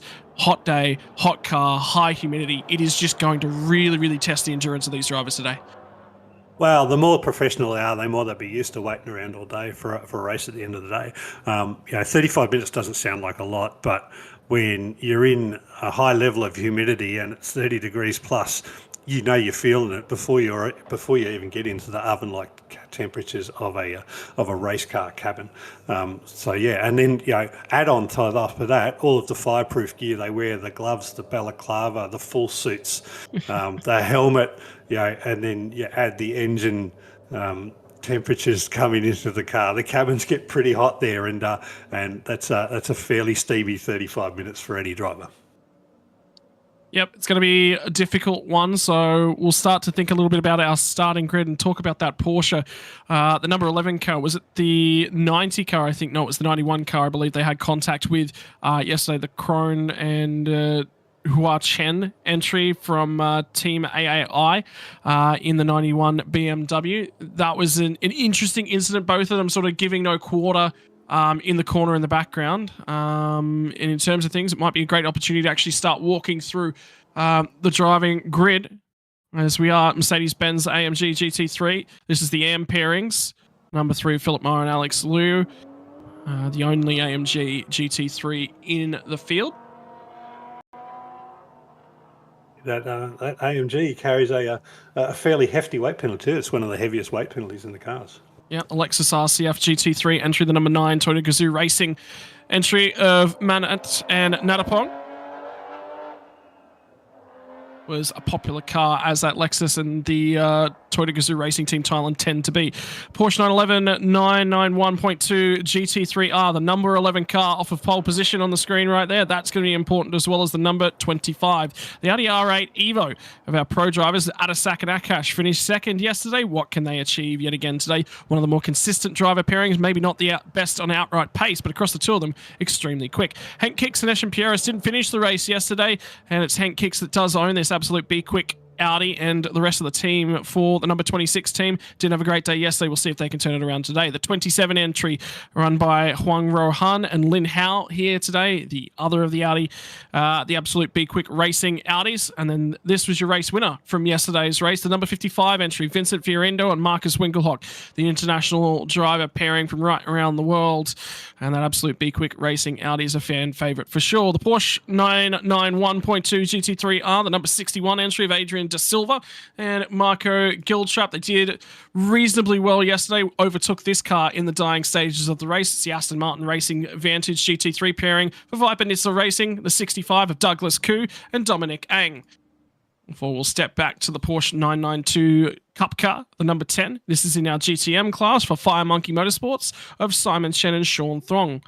Was quick yesterday as well, not quite as quick as the 33 entry. We'll get to them in a moment. Number 15 entry, the 992 GT3 Cup car of Mungkong and Tanat. Ran reasonably well yesterday. They had issues with traffic throughout the race. It was also the 992 GT3 Cup of 17 team of Nadshak in Cantady, enjoying a fine day out at the office. The Lexus RCF GTM car, driven by Nadavude, is the only solo entry in the field. He's going to have to do the full hour. What is he going to look like at the back end of the race? Well, only time will tell. This was the car that had an issue with not completing their minimum pit stop time yesterday. The 33 entry is the 991 GT3 Cup car, but it's the Evo entry of the 33. Move further back now to the Ford Mark Mustang, the 37 car of Craig and Sam. They're out of New Zealand, the New Zealand car, coming over to attend this weekend. Moving forward to the Lexus RCF GTM entry as well, and the Lamborghini Huracan Super Trofeo, the 77 car of Salvut and Afiq. Won this category yesterday. They did an exceptional job. We'll move back into the GT4 category. The Toyota Supra GT4 was the last of our runners yesterday, didn't do quite so well. It was this car that stood on top of the podium. The number 32 entry, the Porsche Cayman GT4 for absolute B-Quik Racing. The 88 Porsche Cayman GT4 of Iro and Shannon was a quick car. Again, yesterday the Caymans showed their speed. And then the Mercedes-Benz AMG, the 99 car, struggled, had an issue yesterday and did not make the finish of the race. Was the first retirement into the pits on lap 2 with the hood up on that car. Yeah, so it's a big field, Scotty. 27 cars in total. What are you mostly looking forward to this race? A Porsche 991 car. I don't know what you're on about. How did you not know that, Pete? You are the biggest sucker for a Porsche 991 that I've ever met. I've got to tell you. I have fond memories of sim racing in that car. Many fond memories. It's what I got my starts in. So that one will always be one of my favourites. But we're now down to live pictures from the track. And indeed, live pictures from the grid. That front row pairing are your platinum drivers. We'll talk a little bit about the qualifying times, I think, at the moment, Pete. 2:19.207 was a wet qualifying on Friday. For these guys, so 2:19.2. Next best was Winkelhock in that 2:19.9 range in the Audi. So those were the two platinum drivers dealing quite well with the wet conditions. Actually, quite a shock in terms of overall pace. The 25 Audi was quick in the wet, was only 2/10 back off of Winkelhock. So they obviously got the track with a good surface in, but it's always a disrupting flow to the weekend when qualifying was in the wet conditions. Yeah, no, and we talked about it yesterday. It's difficult to know what to do when it's just wet for qualifying and your practices have been dry sessions. So, you're still aiming to have a fast car for the race and getting the fastest time. So that 2:19 you talked about, that's 14 seconds slower than the dry times they did yesterday in the race. So you're talking, that's how far off they are in the wet, and really it comes down to drivers more than it does car setup. If because the cars will hit the limit so much quicker in the wet, so a good driver will make the most of that. Will reduce the slippage of the tyres, sideways, laterally, and under acceleration and under braking, and make the most of the lap time. So we've seen that from Eduardo at front, and I'm really looking forward to see how that car goes. Like it was, like I said to you earlier, it was taken out in quite early in race one. So Edo will have a good chance to show us what he's got. Yep, so settle yourself in. If you weren't here for yesterday's action, it was a race. It was a real race for that outright win. It was led in the opening stages by a couple of Porsches, but the pit stop times, the balancing times of that new entry getting added 15 seconds to their pit stop time just to allow the race officials to sort of judge where they're at within the field, what sort of pace they're running, and what ballast and performance success pit stop time to give them for the subsequent rounds. They were very, very quick, very strong, hung on to their tyres quite well from the Porsches yesterday compared to that Aston Martin. Yeah, look, there were 8 cars that had that new entry 15 seconds on their pit time yesterday. They don't have them today. So all of those drivers, that new entry pit time has been removed from race 2 today. So quite a number of cars have that 15-second bonus up their sleeves now. And as everybody gets to watch the pit stops, you'll note that the driver change and any work that they need to do on the cars during the pit stop is done well and truly in the time for the pit stop. And then it's just a matter of timing the time to the pit exit line for the teams. So there's no real pressure there for the pit teams, but to get that 15 seconds back for those 8 cars that are new to the series for this round, given that we're in Malaysia, and some of them are Malaysian cars, that'll be a bit of a relief for the race today. Yep, bring them into things. The 27 Audi deep in the field as well. Don't forget there's a championship running in the background, and it's very, very difficult to continue the consistency in the championship. So there'll be a few drivers out here that will be thinking, I've just got to have a good point stay. But the benefit then, Pete, is that if you're Marcus Winkelhock, if you're the 55 entry, if you're the 25 entry that finished on top of the category yesterday, the rivals that maybe didn't have so good of a day yesterday, they're now a lot further back in the points compared to where we were at Bongsen with the lack of cars that we did have earlier on in the season, Yeah, but Scotty, we're talking about race drivers, mate. These guys won't slow down because they've got a little gap in the points now. I don't think they'll take it easy. I mean, certainly it might be in the back of the mind, and higher level professional drivers will have that ability to still race fast, but maybe give themselves a little bit more of a safety envelope. But at the end of the day, that red mist of a race driver when the helmet comes on, do they always think about the championship? And when they got a car in front of them on the left-hand side or right-hand side or braking right on them, I think the championship's the last thing in a race driver's mind, and all they want to do is be the car in front. Well, that'll be it. We'll be moving forward on our formation lap not too far from now, ladies and gents. So buckle up, sit tight, and we will have racing action coming your way in just a few moments. Of the cars that you saw yesterday, Pete, if you were to sit down and say, this is probably my favorite aesthetically engine, the car that I would most like to own given any budget, what would that be? Oh, I'm kind of torn right now because in the simulator, I'm actually really enjoying the new Porsche. I've never been a Porsche man, but I've always really liked Lamborghinis and Ferraris. I do know there's no Ferrari on the grid in this series. And I think there's one team, I think you mentioned yesterday, that are bringing a Ferrari to the series. But so I've always been sort of a Lambo Ferrari type man, but I'm really loving the new 992 Porsche in the simulator. I think it's an awesome car to drive. It just gives you that real ping and sound of a race car. I know where you're going. You're going to something called an Aston Martin Vantage, aren't you? Yeah, you better believe it, mate. That's the Aston Martin Vantage, particularly coming from the old DB9 days. That was a car. That's what it's all about for me. Moving up and down the field at the moment, taking a look at our grid, which means we can only be a few moments away from getting rolling. All of the doors are shut on those cars, which means it's no longer time about trying to keep cool. It's now time to get switched on, and it's this phase of the race right here, Pete, that makes a racing driver stand out. When do you get switched on? How do you go through this process of switching on? It's now time to mentally start shutting out everything about this event, warm those tyres up, and prepare yourself for a race. It's so crucial to switch on at the right time.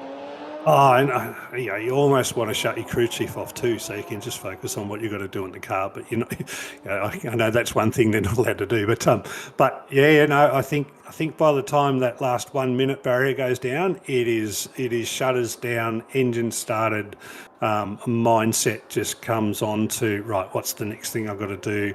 How do I got to get the tyres ready? How do I got to get this car ready to get the best launch, but without we're taking too much out of it? It is a 1 hour race, but we do have the professional or the higher, let's say the higher class drivers starting the race today, and we've got the amateurs or the bronze class drivers finishing the race today. So will that change your pit strategy? I think without a safety car, I think I'm going to go through our grid, Pete. I'll actually have to disrupt you because I'll fire through this. It's the 11 Absolute B-Quik Racing Porsche who'll start on pole position. The 55 will start off alongside of them, followed by the 25. So it's an Absolute B-Quik top three. The EBM GT3 of De Silva and Diltrap will be fourth. Henk Kicks' Audi will be fifth.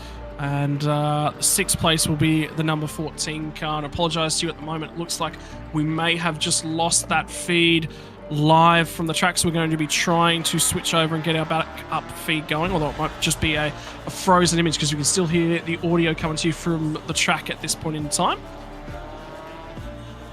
But we'll settle on down. So it looks like we have got an issue with the camera feeds out of the track at this point in time, Pete, but we're talking about, again, switching on. It's very, very difficult to switch on at this point in the race, and as you can see, all the cars have already left and gone past turn one. Yeah, as we get the camera reset, I think the cars, it's still just finding that right temperature for the tyres. Starting out everything, maybe listening to your crew chief, but essentially trusting your gauges, trust what's in there, getting it ready. Back to you, mate, for the grid. We're in P13.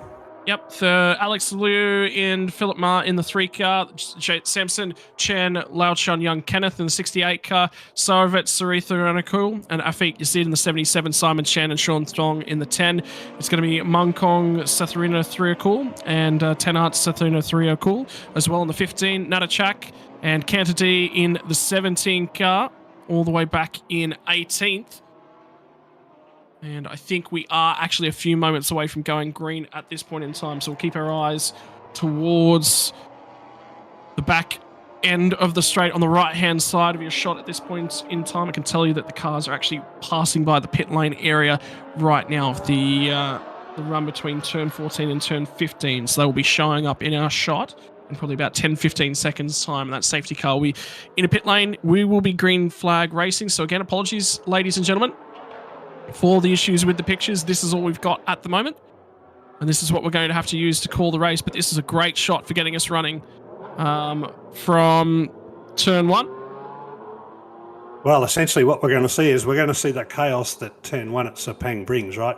You get a good start, you get sort of 4 cars wide coming into turn one, and then they've got to get around that very complex turn 1 and turn 2 feature. We're going to get to see the whole field navigate that, we hope. So let's see how we go. Yeah, so again, going to apologise, ladies and gentlemen. We're going to move to a radio-style broadcast in the meantime. That shot has frozen completely. We've got no images from the track. That is the image at the back end of the field. Is that the Mercedes? Or is that one of the Porsches? That looks like one of the 991 cars off the back end of the field.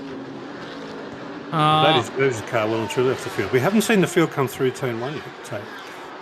Well, I can tell you, ladies and gentlemen, they have just gone through turn number 1 on our timing pictures at this point in time. It's going to be, in the meantime, it looks like the 25 car has actually gained a few spots as we head up through turn 1. It's going to be led away by the 11 Porsche, the 55, followed by the 25 on the run through to turn number 4. 14 will be in 4th. And then after that, it gets a little bit difficult for me to pull out of the track map at this point in time, but they are off and running, and the live broadcast pictures have just come back to us. This is going to be the Audi, so it's the 25 that fired off incredibly quickly. They've gone and stolen the lead at Winklehawk. Winklehawk is going to turn the 11 car. That is huge at the start of this race. That's two absolute B-Quik cars that make contact. One of them the Audi, one of them the Porsche, and that is a Porsche stranded in the gravel trap. And that's going to bring out the safety car. It's going to have to if the Porsche strand in the gravel trap, because there's no way he can get out. He is well and truly beached in there. We saw the rear tyres spinning, and the car is not moving. Safety car hasn't been called yet, but I think the race director will quick realise that that car's stuck there and needs a little bit of help to get out. Yeah, in the meantime, the rest of the field's trying to funnel through. That Bentley's got a problem as well. The Bentley was all the way back in the middle of the GT4 traffic. It's got a flat tyre on the rear. It is 100% got a flat car on the rear, and the safety car has indeed been called. This is the incident, so everyone on cold tyres. Akash has managed to snag the lead, and I don't know whether or not that Porsche was wide at 7. He looks like he was wide at 7 there, Pete.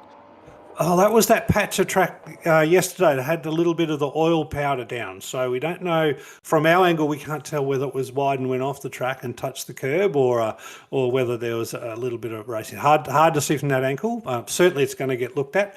But yeah, a safety car will come up. We'll settle this race down, and we'll get back into it in a few minutes, I'm sure. So based upon my tracking and nothing else, that's all that can go on at this point, ladies and gentlemen. It looks like that move for the lead might have occurred in turn 4. Up until that stage, the tracking we had suggested that the 11 still had the lead of the race over the 55. So Akash got very, very aggressive down at turn number 4 to end up where he was. And given he was over on the right-hand side, I'm starting to get the feeling it might be wrong. That's the M6 car, by the way. Did you see the two different front grills on those two BMWs that went through the shot? One of those is the older variant M6 that you were talking about earlier on, Pete. And the front grill that looks similar to all of the other BMWs in the field, that will be the M4. There is only one M6 here this weekend. So the car number 92 is the M6. Car number 90 and 91 are both the M4s, the new version. So when you see 92, you know that that's the older version GT3 from BMW, and cars number 90 and 91, obviously 91 was the one that came third yesterday, is that newer version. So we'll keep an eye about that when the stream comes back up. But yeah, it looks like car 25, maybe got off to a good start. Whether they were side by side coming out of 2 or not through 3, but certainly by the exit of 4, 25 had taken that lead. And mate, car number 11, it's 2 races in a row been taken out in the first sort of 11 minutes, mate. So I feel sorry for those guys. It's a lot of effort to be taken out of races early. Yeah, well, the key thing there is that they did at least manage to get Eduardo Mortata a little bit of time behind the wheel. At time, this is the Lexus GT4 car, I believe, back in the pit lane. And receiving word as well that even though they'll pull that number 11 out of the gravel trap, it's exactly the same thing as we saw for, I think it was the 92 yesterday. Even though they've pulled it out of the gravel trap, cannot continue, has received outside assistance. Their race is over. Their weekend is done, and it's done in about 15 minutes of racing. Yeah, well, that's, when a driver gets into a gravel trap, we often see them just plant the foot to try and get out of that gravel trap. But as we know, the gravel traps here will trap a GT3 pretty quickly. And if you do get stuck and you need that external assistance, so you need a forklift and the guys to tow you out, that's the end of your race with the regulations in this series. So unfortunately there for Edo Matara and Tanato Anderson, they're going to be out of the rest of this race, and it's going to be a difficult weekend for them points-wise. Well, in the meantime, again, we're going to revert to radio-style inputs. At this point in time, as you can hear, the sounds of the cars in the background, that's all we've got to go on, ladies and gentlemen. We've got some footage from the racetrack, and that does appear to be working yet again, although I get the feeling we may not have live footage from the front straight. I can tell you the sound is very much live, because that's the sound of the cars going around turn number 14. So the audio we do have at least is something, but we are still under safety car at this point in time. And a confirmation, the incident turn 6 between 11 and 55 will actually be investigated post-race, Pete. That's That says that the images they had just didn't tell enough of a story. Yeah, maybe they need to get some information out of the data off the cars, because if they're getting the same sort of production feed we're getting in race control, then that's not enough really to go on and make a call of what happened, because you really can't see, or we couldn't see certainly their position on the track to be able to determine who should have been giving way to who, and whether that little bit of dust we saw was sort of on the track, still on the white line, and a hangover from the oil stuff. So taking that to investigation post-race, which means that car number 55, the Winkelhoff-Vincent car, back in the race, currently sitting at P6 under safety car. So they didn't lose too much out of that, but they did sort of drop back a little bit.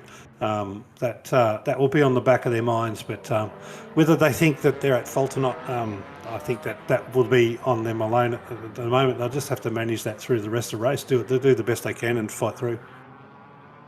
Right, so it's about, remember we just talked about getting the head down and settling into the race. Tyres have definitely not completely and utterly come up to temperature, which means we'll be doing not even a heat cycle on these tyres at the moment.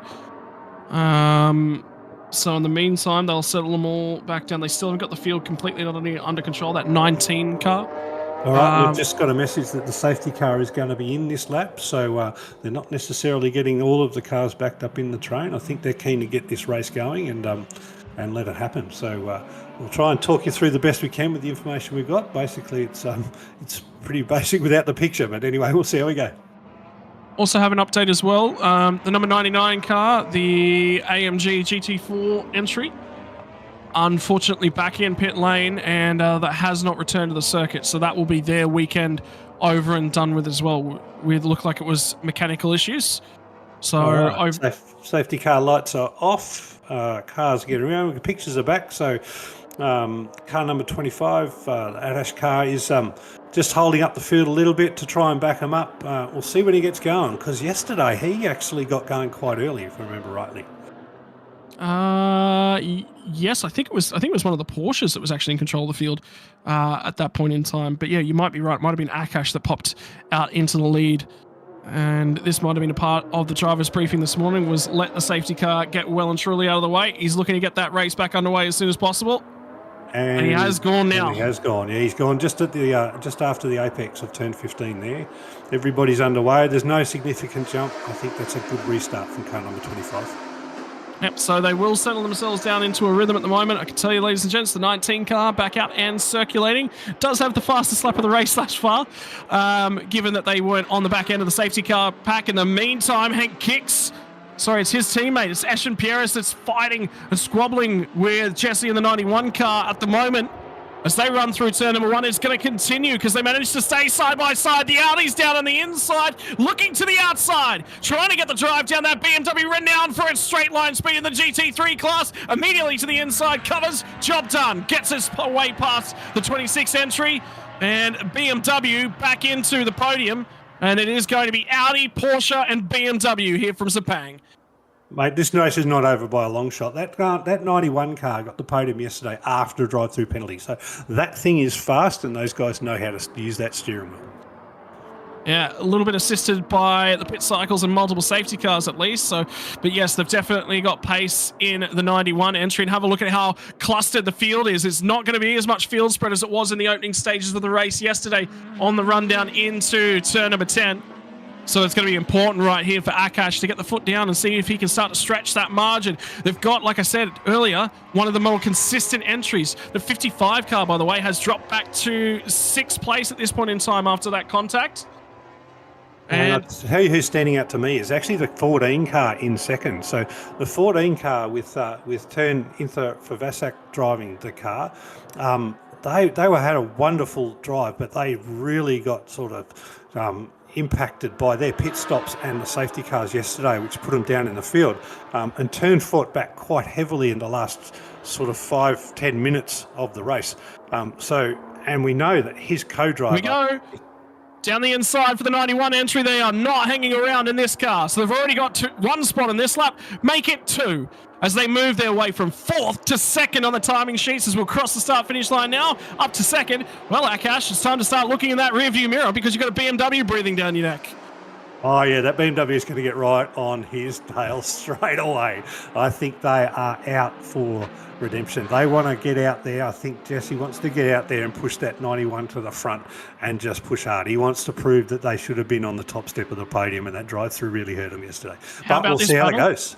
Deeper in the pack as Natapong is going to get overtaken there by, I think it was the 92 of Yakin. I think the 27 entry with Wang behind the wheel also got through at turn 1 and turn 2. So they're sliding down the field in the Lexus entry for Toyota Gazoo Racing Team Thailand. And Toyota Gazoo Racing Team Thailand, that was successful at the Nürburgring 24-hour earlier this year in their class, did come away with a class victory.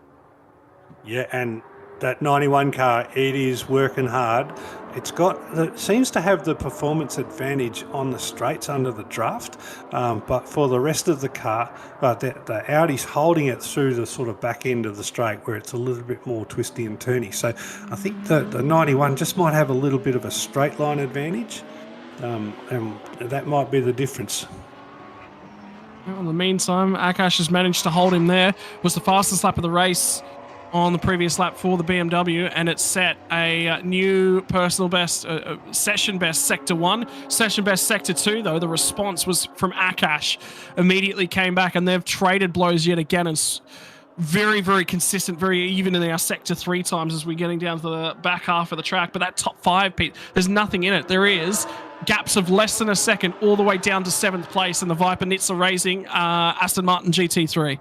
And here comes the BMW. He's right there under the rear wing now, the 25. Not going to attempt it down here at turn number 15. Might think he'll have an opportunity when they get down to turn number 1. And look at the late apex. Great drive now from the 91 as they come back to the start-finish line this time. Akash leads this lap, but I don't know if he's going to lead the next lap. Covers to the inside. The 91 to the outside. The BMW M4. Can we see a new race leader?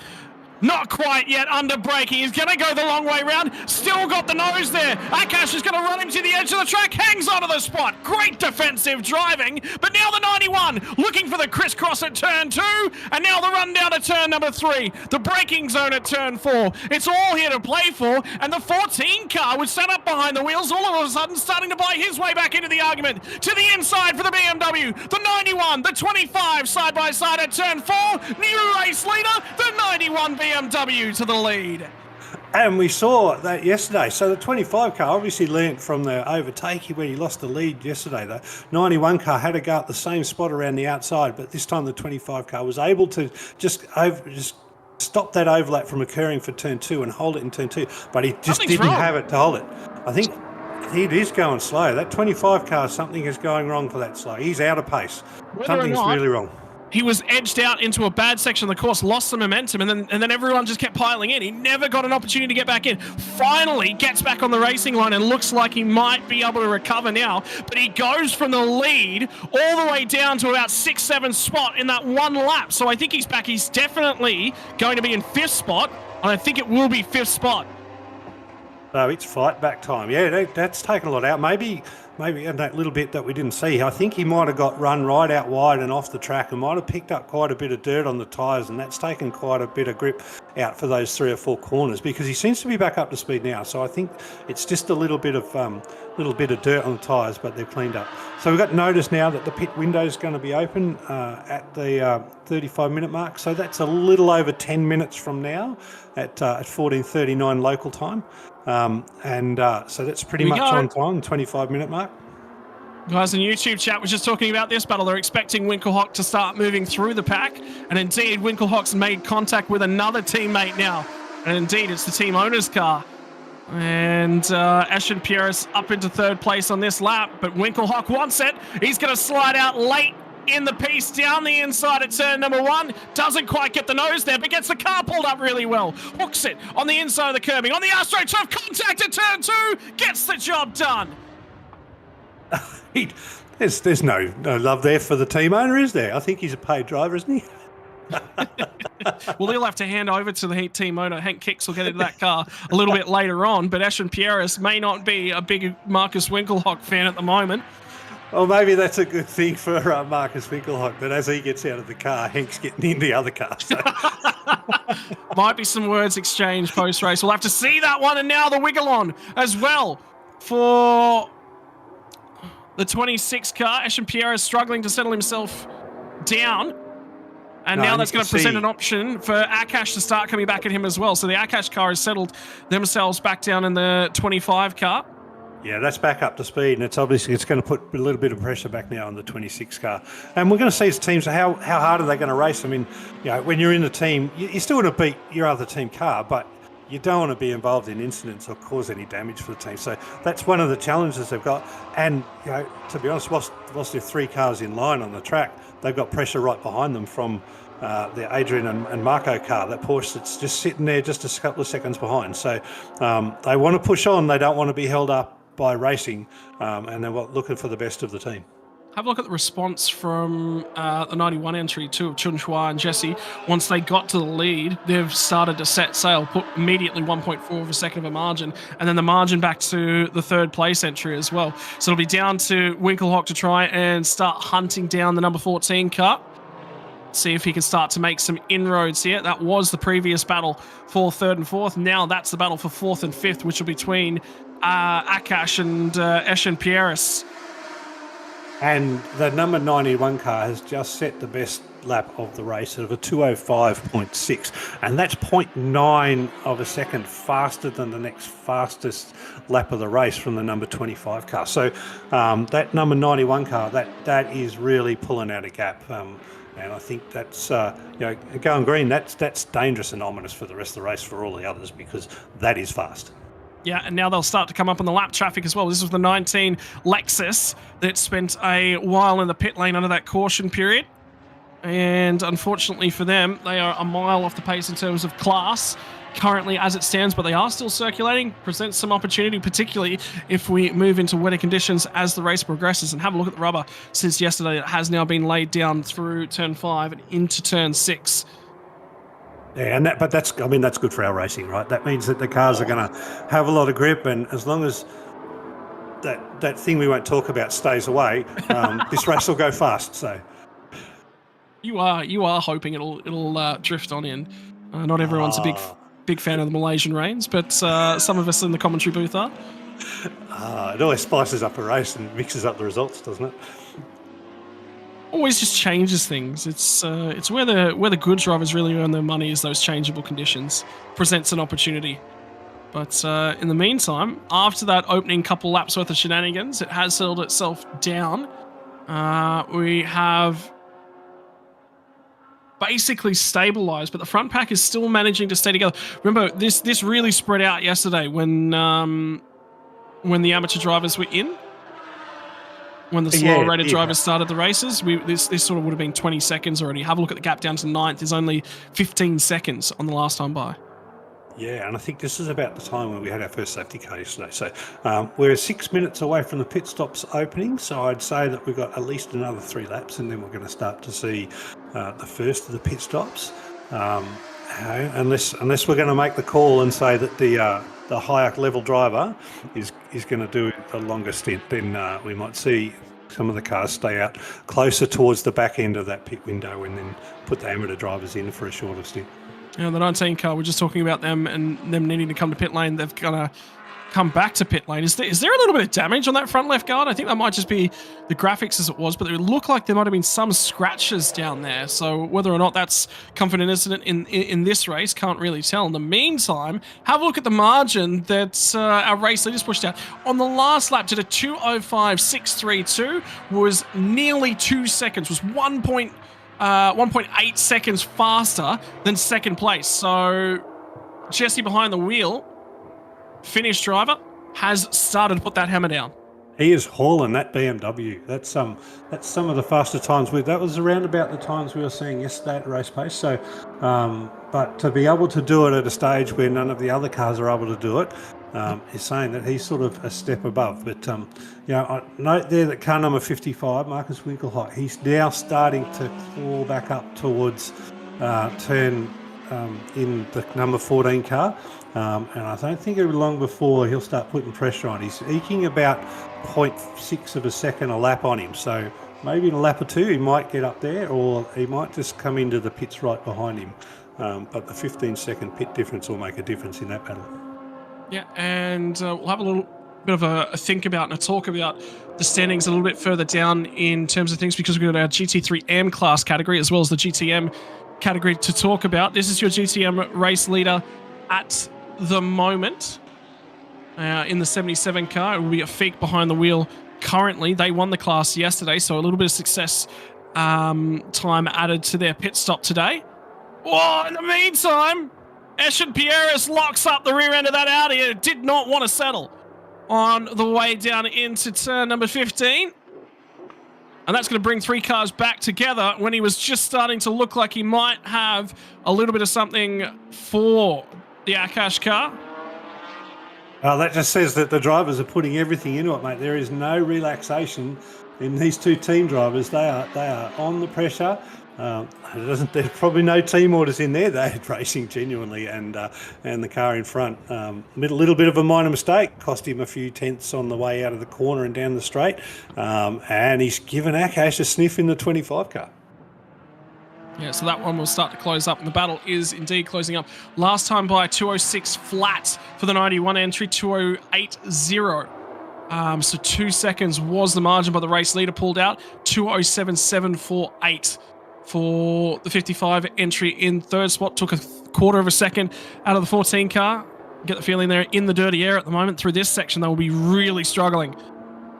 For Marcus Winkelhock, he'll want that fresh air to the nose, particularly with the temperatures. You do not want to lean on those tyres, particularly the rear tyres, too hard today. Now remember, Vitterkorn, who's the AM driver for the number 14 car, he just blitzed the field. He was very fast compared to all the other AM drivers yesterday. And whilst he's the AM driver, he's also the more senior of the pairing. So the young fella doing the European F3 with Campos Racing in the series here with Dad, but Dad's got the experience, and I think Dad's going to jump in and run that car pretty hard. So I think they're in for a good result, because Vitterkorn was super fast in that number 14 yesterday at the start of the race. Yep, so we'll start to keep our eyes a little bit deeper in the pack. Remember, we're going to talk about our GT3M standings. The 27 car for Absolute B-Quik Racing currently leads the way with Huang behind the wheel, and it's the Chinese driver pairing that was slotted into that car for this weekend. Their new driver pairing to the series, and you look at the differences in the lines coming out of the last corner. I think start to struggle a little bit for that tyre temperature. They're currently down in 8th place overall, and in behind them is the 92 car, which was the M6 of Yaki Z, will be behind the wheel, the Chinese driver at the moment. GTM, currently the race leader was that Vitana PSC Motorsports Lamborghini. Second place in GTM Pro is going to be the 15 car of Moncol Motorsports, followed by the Fire Monkeys, the 2 Porsche Cup cars chasing them down. Natavude leads the way in GTM AM, and our GT4 leaders was our race winner yesterday, Sandy Stuvik behind the wheel. In GT4 leads the way in the B-Quik Absolute Porsche. Yeah, and they were fast yesterday, and they won that GT4 category yesterday. And they seem to have a nice 10-second comfortable gap on Shannon in the other B-Quik Absolute Racing GT4 car. So fairly comfortable for Sandy Stuvik and Irwin. So we'll see how that goes. Right, Sandy returning to the series as well. He's raced in Thailand Super Series a number of times before. One of the veterans when it comes to things. Alrighty, Scotty, we are 20 seconds from the pit window opening. I think that means the window will open before the leader comes round for the finish of this lap, and we might start seeing some pit stops. I get the feeling that there's probably not going to be all that many drivers pitting early. They'll probably leave the pro drivers in as long as they possibly can, Pete. And there it is. Yeah, pit window's just been called open. So I agree with you, mate. I think we're going to leave the pro drivers in. Maybe we'll see if they've already got some demonstrated sort of quick drivers in the AM. We might see an early swap over, so somebody can get some clear air if they feel like they're stuck. But that 14 Porsche was in deep at the final corner as it went through the shot.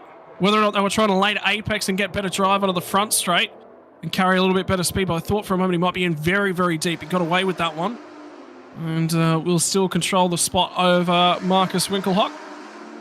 Those next 2 B-Quik Absolute cars in yellow and black, God, they just pop out of the shot as well, and the 61 that's in behind them. The Aston Martin's doing a little bit better this weekend than it has done in weeks gone by, and then that is your GT3M leader, the 27 car, with Lin Huao and Huang Rohan at the wheel for Absolute B-Quik Racing.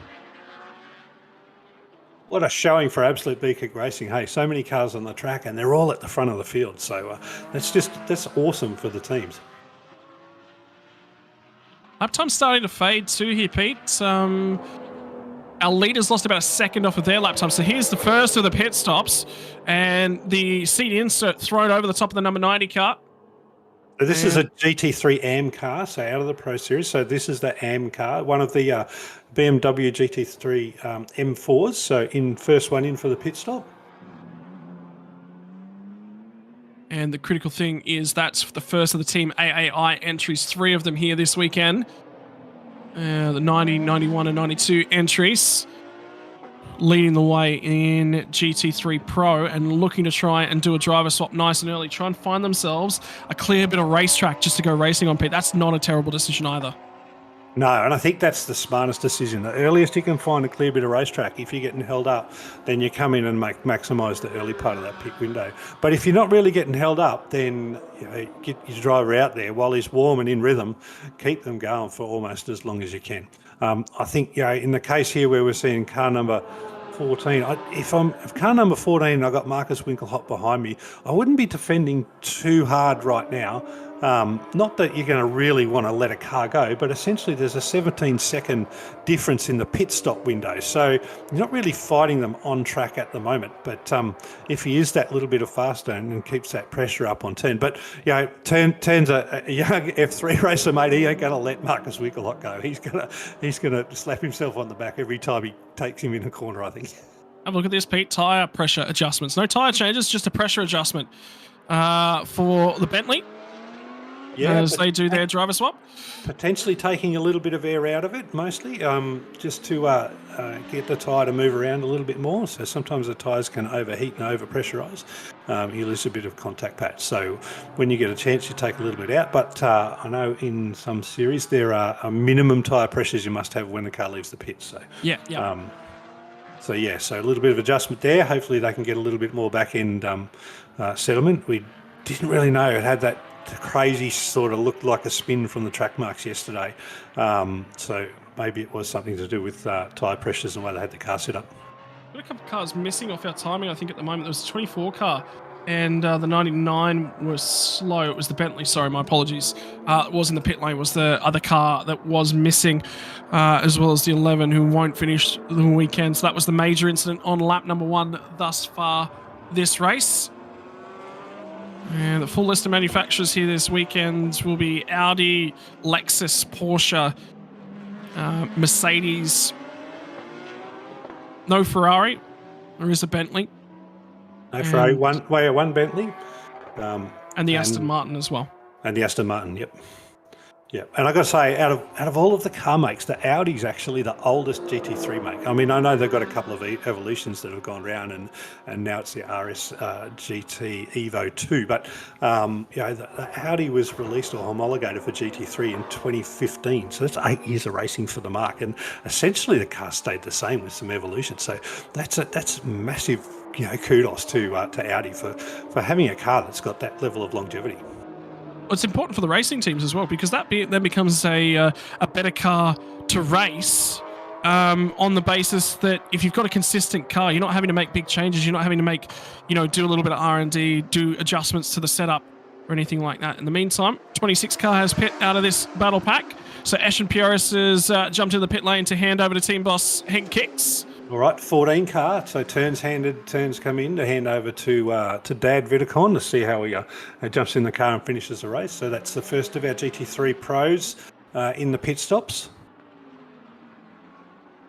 And another pit lane penalty for the 68 car. It received the same penalty yesterday for a pit lane entry breach. It'll be 5 seconds added, I believe, to the post-race time. They had the same issue yesterday, just not able to get the car slowed down on the entrance to pit lane. That is the 26 car serving its pit stop at the moment. It's just sitting there, just casually waiting, chilling out. Not really chilling out when you're in a cockpit like that. You're heating up. warming up because the guy's just got in his cold. So, but essentially, it's whilst it looks slow for a pit stop, but remember this is balance of performance for the GT3 category. You know, the balance of different levels of drivers and trying to manage them there. So he's got a chance there just to get in the car, get settled. He's not rushing out of the pit lane. He'll get an indication from his crew chief of when to go and hit that pit exit at the right time. Not too early, as we saw yesterday. It's almost a drive-through plus penalty for missing a second or two on that gap. So just 19, chill up, make sure your biases are right, your steering's right, everything's already settled, your seat adjustments right and your seat belts are right, and then off you go on your call. So pit window's still open. It's got another is it a race leader minutes. I think that's the race leader in. Yep, 91. The first of the top 3 cars to enter the pit lane. Winkelhock did get that move done, by the way, as the 14 pit, so he would have had a push lap. I reckon you've probably got enough time to get one more lap in, and indeed all the pro drivers that are trundling down the lane right now, they're going to get that extra lap in. The Winkelhock car enters the pit lane. We're going to have a new race leader. It's due to the pit stop cycle, but that doesn't matter. And they will. There's got enough time just for one more lap, so we'll see those other cars come in, and then the race will normalise at the end of 2 laps. So the cars that have continued on, that were in that shot's the 25's car with Akash at the wheel. He'll hand over to Adisak at the end of the next lap. And it's going to be Marco that will hand over to Adrian on the next lap as well. So the New Zealand driver in the Porsche will hand over to his Malaysian teammate.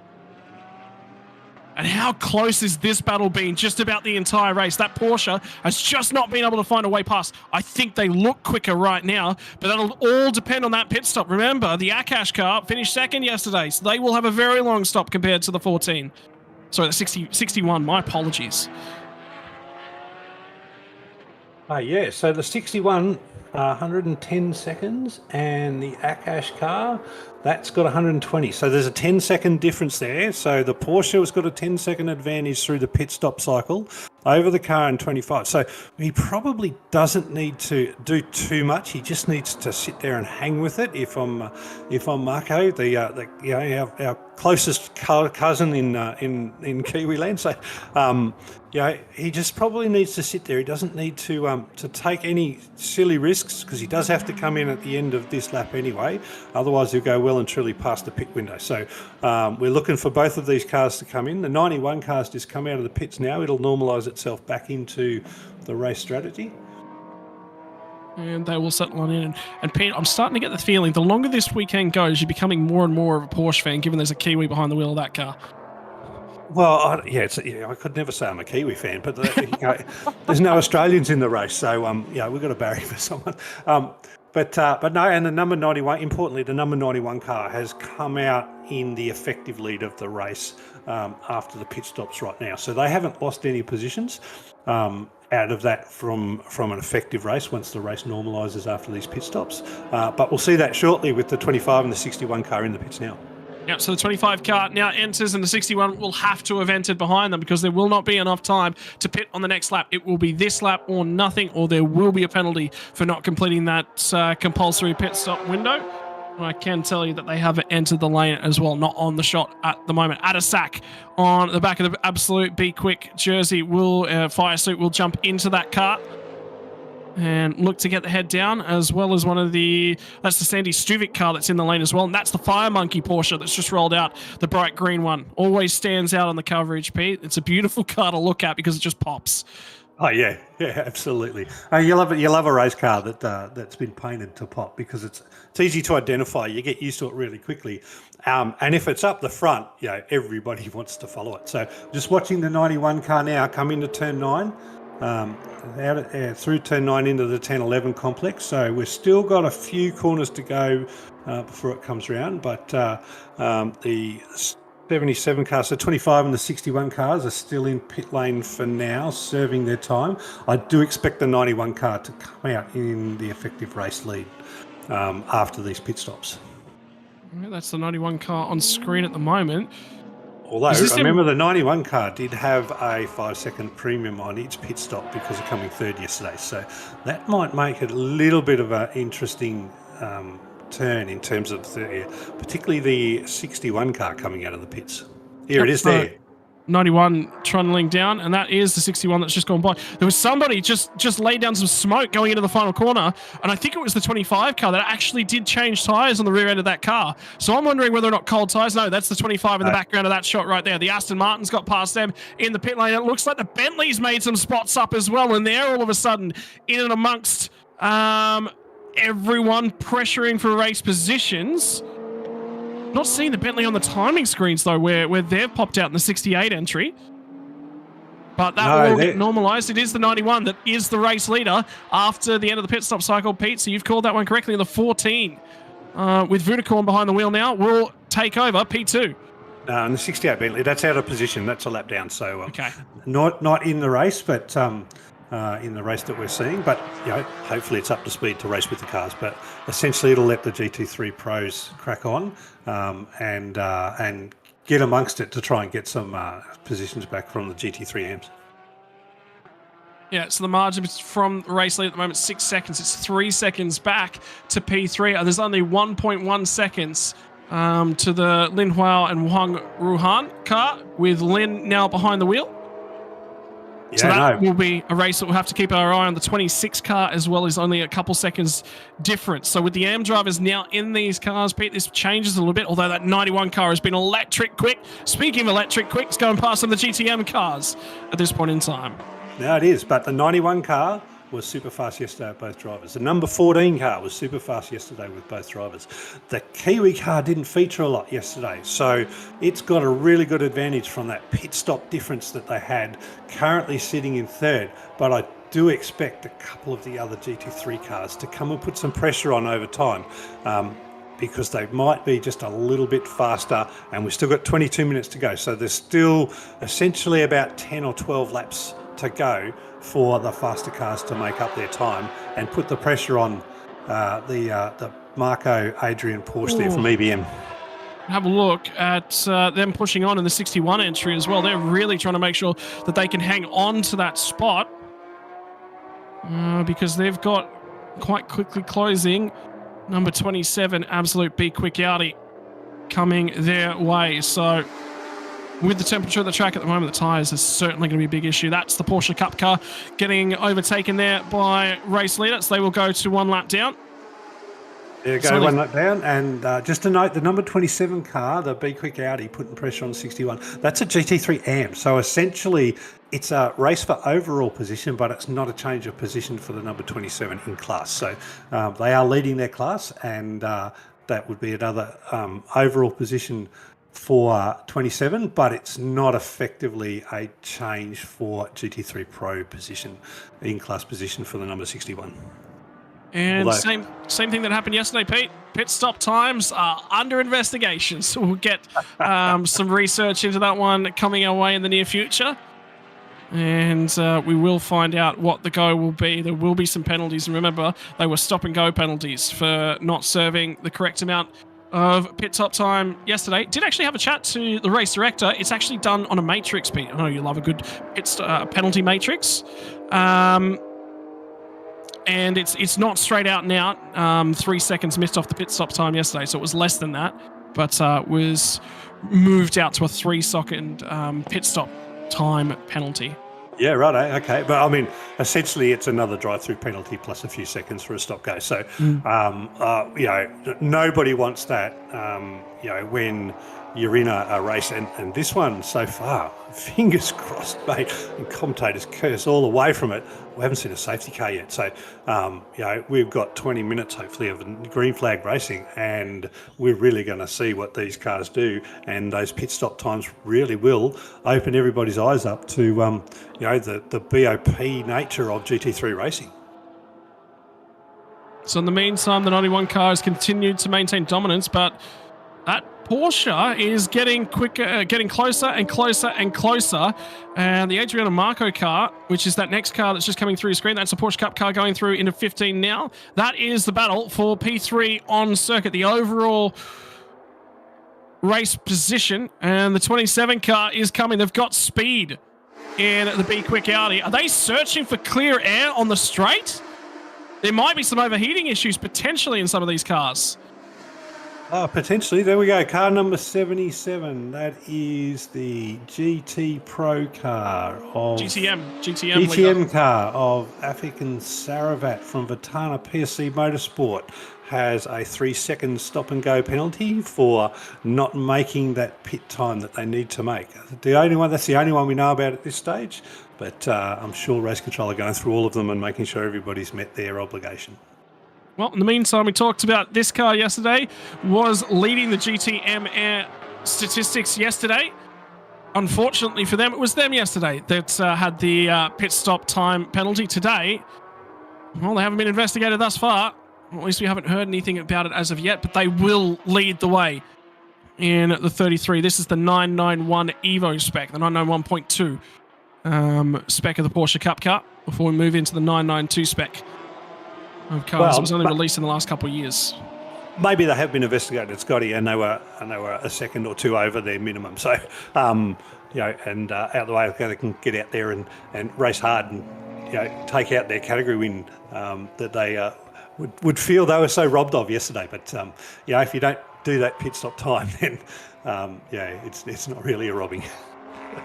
There's a little bit of a battle going on for Adisak, who's in the car at the moment, with Shi Wei in the 92 entry. So it'll be Audi versus BMW M6 for 6th and 7th position at the moment. In the meantime, we are actually following on with the race leader, and the times are coming down, Pete, for the 14 car. Last time by, they took 0.7 of a second out of our race leader. We'll get the time update in just a few seconds, but the 91 car absolutely on the headlights, and they're going to get held up in the exit of the corner right here. Big checkup. The 19 car is going to come back to the pit lane. Unfortunately for them, it has been technical dramas by the look of things today, and that might just be the end of their day, if that's the third time they're coming down the pit lane. And now it is. That's how close it is on track as well, between the two absolute B-Quik Caymans in the GT4 category. And now that's how close it is on track in the GT3 standings as well. It's only a second between our race leader, and this one is going to fire up in the dying stages. Oh, it's now less than a second. I think the timings needs to. The timing is at the start-finish line. So Vedicon is certainly within a second there of the 91 car. We'll see, and he's been catching over since he's been in the car. He's been catching that. So that little checkup didn't help for the 91 car, but essentially they were going to come close together, and there's lots of race time left. Yep, so it's only about a second, by the way, between the two B-Quik Absolute GT4 Porsches. So those guys are definitely fighting with each other neck and neck. None of the GTM cars, by the way, looks like are on the lead lap anymore, although that might just be a timing thing as the 33 car's just about to cross the start-finish line. Keep on for them. And the 24 car as well in GTM's not all that far off the lead of the race. Yeah, no, you want to see those time splits on the leaderboard eke out to about just over 2 minutes. So if the times are coming up and they're not yet 2 minutes, that just means that the GTMs haven't yet crossed the start-finish line on that lap, but it doesn't yet mean they're lapped. This is the battle for the race lead that we'll keep our eyes on. It was different cars fighting for the race win earlier on in the day. And Vincent Fiorindo has been handed over that 55 car. It's down in 9th place at the moment. That one will be investigated after the race as well. They won yesterday. Not as successful here today with an incident on lap number 1 that removed the 11 car from the event. That feels like an age ago now in terms of racing, but was only about 40 minutes ago that one happened.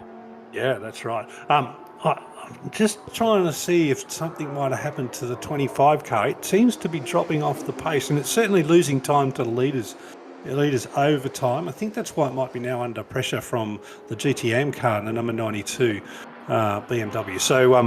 So maybe something did happen to the 25 car. It's a little bit slower than what I anticipated after the pit cycle. But look at number 14. He is genuinely now up to putting pressure on the back, and Chuan Ha, he's going to have his eyes full of number 14 Porsche.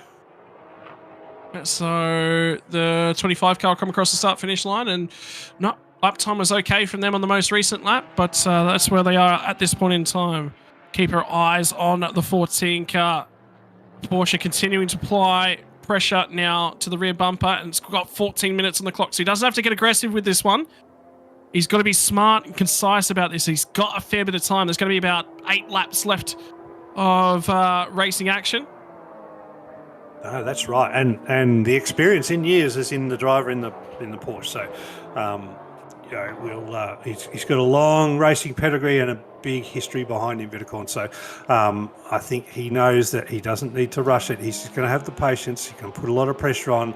He's going to make the 91 car hit the apexes and hit his braking marks, get closer and closer, and see if that pressure makes him make a mistake. Otherwise, he's just going to have to get there. And when he does get the chance, maybe coming out of 15 seems to be the biggest chance. So up the final straight and on the start-finish straight seems to be the chance where he gets the closest.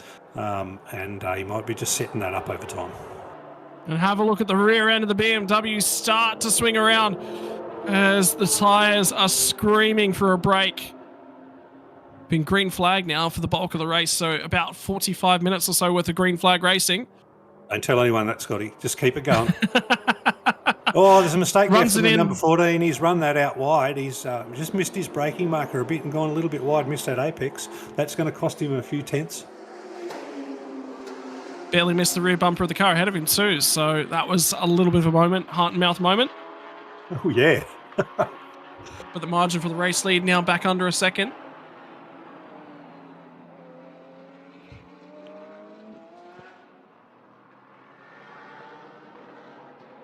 Meantime, keeping half an eye out for the 27 car. They're a lot closer on the most recent lap, I thought. But we're overdue a little bit. They've caught a lot of traffic on this most recent lap, so the traffic is now starting to play a part. And the 25 car is actually incredibly close. They've had a big issue, the 27 car on that lap. They've actually lost a spot. They ran a 2:27.9, and it was all in the first sector. So it was off of the last corner, potentially something wrong down in turn 1, turn 2. So something definitely happened turn 1, turn 2 on that last lap. And we just got notice from race control, car 77 is receiving a black flag. I suspect they may not have done their pit stop penalty. Yep, so they'll be radioing on to try and get that car to serve its drive-through.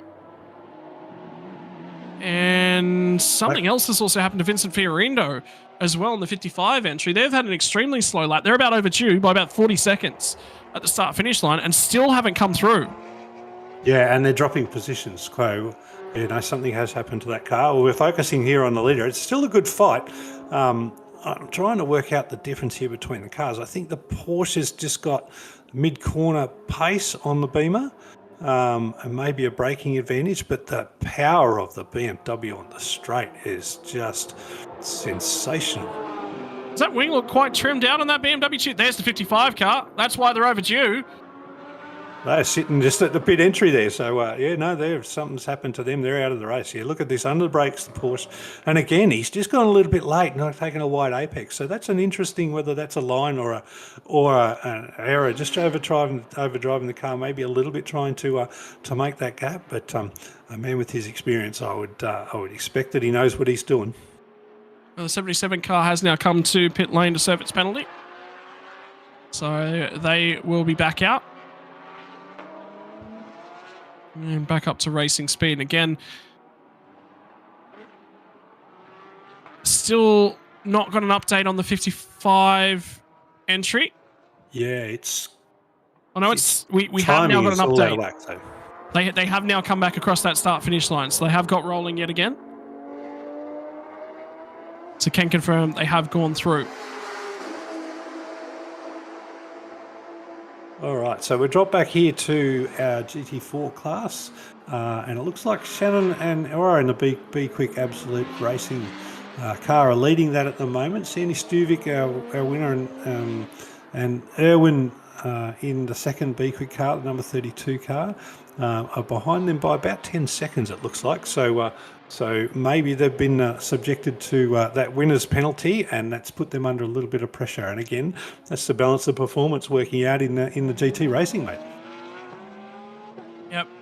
And continues on. In the meantime, that tyres, they're starting to look to stabilise and go back the way of the 91 car for at least for our race lead. This is our closest battle out on track, minus the only other cars that are sort of relatively close together at the moment are the 27 and the 25. Lin Huang and Atakash cars, as well as the 90 and the 9 at this point in time. And they've also got the 3. In terms of GT3 AM standings, you've got a bunch of cars right there that are quite close together and will be fighting for position as well. In the meantime, it's just circulating, keeping the laps times coming with... And the car 55 has just received a mechanical black flag for continuous stopping on the track. So something's gone wrong with that car that is making it stop. We haven't seen it on the podcast, but yeah, the car is stopping and starting. So they've got a mechanical black flag from race control to come into the pits, try and work out what's going on and make sure that that stop-start doesn't impact anybody who is driving flat out on the race line. In the meantime, I believe this will be to check back in with the GTM leader and the 15 of Moncol Motorsports. This class has been dominated over the previous rounds by the Porsche Cup cars, but this weekend it's the Lamborghinis that have showcased their speed in that 77 car.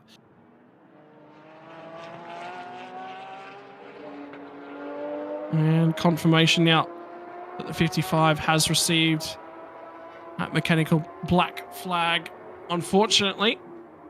Unfortunately, winners yesterday and tough race today. That's motorsport for you, mate. It was a classic story, that is. I wonder whether or not it'd be something overheating related to that contact on lap 1, whether they've lent on a pipe or a vent in the side of the car with contact with the 11 car.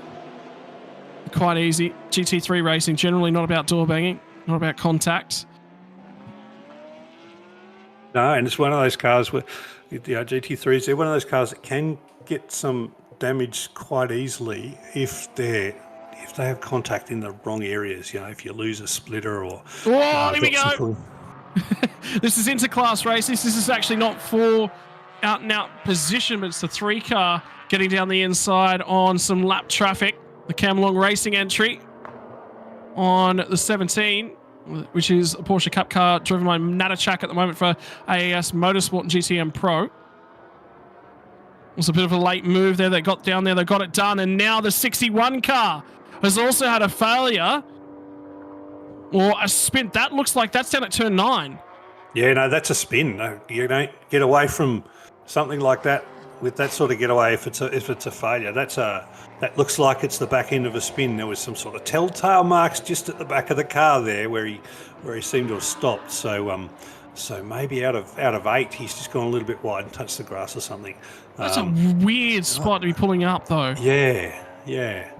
Anyway, we can only go by what we see, Scotty. Very weird spot. You would not pull up on the outside down at turn 9. You would think that if you were going to have a mistake down there, it'd be in the exit at 9, but it's on the entry. It's on the way in. So an odd one, unfortunately, for the 61 car is going to drop them out of the podium, and that means an opportunity for Hank Kicks and this 26 car in GT3 Pro to move themselves up the order. The 27 also comes up. So now 26, 27, 25, the absolute B-Quik cars in 3rd, 4th, 5th overall, with your GT3 AM leader as well in 4th place overall. A phenomenal driving effort from the 27 car. Yeah, it is. And the second 2 absolute B-Quik Racing, they're teammates but not teammates, but between 27 and 25 they're still stuck together on the track pretty closely, so that's an interesting story to see how that comes on. Oh, hello. That's a Porsche Cup car facing the wrong direction, and that was your GTM leader in the 33 Alpha Factory Racing Team entry. Well, they didn't have much of a gap on the last lap. I wonder if they've lost a spot from that. We're about to find out. Toyota Gazoo Racing Team, the single driver, Natavud, he should be in front there. I think he's picked up a place out of that spin. Yeah, there they go. They will actually swap places on the timing tower. He actually went through, so that was we actually saw that Lexus come through on the racetrack, and now this battle for the race lead's gotten a little bit closer yet again as well. Alrighty, so I'm thinking there is 3 laps, maybe 4 laps to go, still with 5 minutes. So I think we'll get 4 laps. So 3 laps plus then the last lap. So 4 laps to go in my mind with this race. It's time for the 14 car to do something. If he's got something, he's going to have to start doing it. If he hasn't got it, I think the race is almost settled position for P1 and 2. Yeah, and now it's going to be Porsche versus BMW, as it has been for about the last 20 minutes, as they try and close up. But the 91 entry a little bit offline at turn 1, in quite hot. Look at the cars jump over the bumps at turn number 2. Taking quite a lot of curb down there. 55 entry still circulating at this point in time. So the car is at least operational again. Yeah, I didn't see them go through the pitch though, did they? Hang on. This is down at turn number 14. That'll be contact between those two cars for sure. That's the number 3, and I believe the 92, which is the BMW M6 car. And they've tried to get that car rolling again as the Bentley rolls on through. Double wave yellows in the sector. We could be close to a safety car. They look okay. It doesn't look to be a bunch of damage from this direction. I'm starting to wonder whether or not there was contact between those two cars. Well, they may, and that's where we saw contact yesterday, because that's one of the prime overtaking opportunities, and those cars have been racing close for a lot of the race anyway. So maybe there was a little bit of contact between the cars. Car 77 black flag one has just come back up, so seems to be out on track. That car does need to hit the pit, so I think if that car doesn't hit the pitch in a black flag, they'll be going to see the stewards sometime after the race. So there'll be some discussion there for sure. Oh, absolutely. We've seen a number of errors, though, down at turn 14 now, Pete. I'm starting to wonder whether or not the 55 has had an issue down there and maybe dumped some oil down there, because that would explain the mechanical black flag, obviously, was stopping, continuous stopping. The 92 is still there. I think they're trying to leave this running, and the 19 in the background, back in pit lane yet again. That's got to be an overheating issue, and I wonder whether or not they're continuously pumping coolant back into that car. Yeah, I mean, they're well and truly out of the race in that GT4, but well, they're still third actually in class. So it's in their interest to keep doing what they do and keep lapping that car. So the Grant Sepang Toyota Gazoo Racing Team number 19, yeah, we've seen it come into the pits 3 or 4 times now. It's quite a number of laps back. I'd have to check whether there's a minimum lap requirement or a 75%. Requirement they won't achieve to it. Qualify, but they certainly won't achieve that. But they are P3 in class right now, so if they are classified, we just have to check that little bit of detail. They're starting their 10th lap at the moment, and the class leaders are on their 23rd lap currently, so they won't even make half race distance. No. They'll go very close maybe to making half race distance at the moment. That's going to continue to run away from them, unfortunately. Unfortunately, and I think we're seeing the 91 car still running away. It is now eked a little bit more of a gap out of the 14 car. So the 14 car's just dropped off by about half a second. He's now 1.3 behind. We saw for many laps the 14 car was within a second. So he's just dropped off a little bit now. I said before, it's time that 14 car did something if he was actually going to have a go for the race lead. So I'm not sure he's got what he needs to really challenge the 91. And maybe the 91 is just doing that classic driver thing of not over-driving the car, just maintaining the gap they need to win the race, Scotty. Well, you say that, and then he immediately drives over the back end of that curb there, which could have been nearly disastrous. There'll be some rubbish on the rear tyres down there for sure. But with 1 minute on the clock, it will be 2 laps left to come. Yesterday, it was a lot closer to the number. With the timing, we ended up getting across the line with about 10-15 seconds left before the end of the race, and on the lights yet again, trying to get past some more of the GTM cars. There's an opportunity here for the 14, but they're going to have to be incredibly accurate down here at turn 15. With 2 laps left to run, they're running out of time. Plenty of space there. Importantly, the 92 car was missing from that turn 14, so there's no hint of a safety car, so this will go green till the end. And now you'll see the difference between ABS versus no driver assists in this braking zone between the two differences of the cars. Carrera Cup car, no driving assist whatsoever, and the Porsche GT3 car that gets its way on by traction control and ABS as well. And I believe they've got a little bit more downforce in the GT3 car as well. The 55 back out and circulating at the front end of that shot. They've had a torrid season. Clutch dramas at Bang Sen robbed them of what looked like another podium there as well. And today it's some sort of mechanical drama. Could be electronics, could be engine related. Time's now expired, which could means be contact related. Yeah. Yeah, it could be contact related. Time's now expired as well, so one more lap left to come. And unfortunately, the sector times are not looking great for Vudakorn. It will be a second place at the moment. It's going to take a massive mistake now from the 91 entry, and they will be aware of it. It's now just settle in. Make sure that you position the car nicely. Don't overdrive it. Not too deep. Hit all your markers. And there's going to be about 7 kilometers left to go for them to take a first and a third from the weekend to mark off what has been a really successful debut weekend for them in the Thailand Super Series here at Sepang.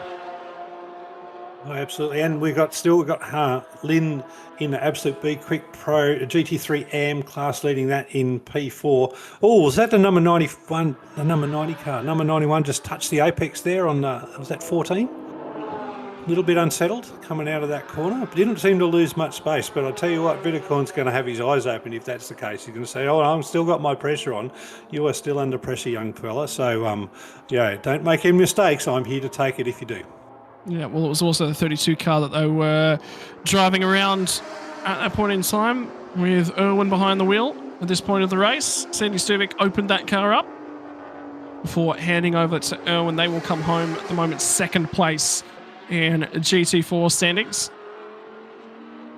In the meantime, it's actually our GTM AM drivers leading the way in terms of GTM class, as we are now on the last lap of the race. Nata Vude, the solo entry, leads the class from the 33 Alpha Factory Racing entry. The 991 spec of the Porsche Cup car in GTM AM over the Moncol Motorsports 15 and the Fire Monkey cars, both the 992 spec Porsche Cup cars in GTM standings.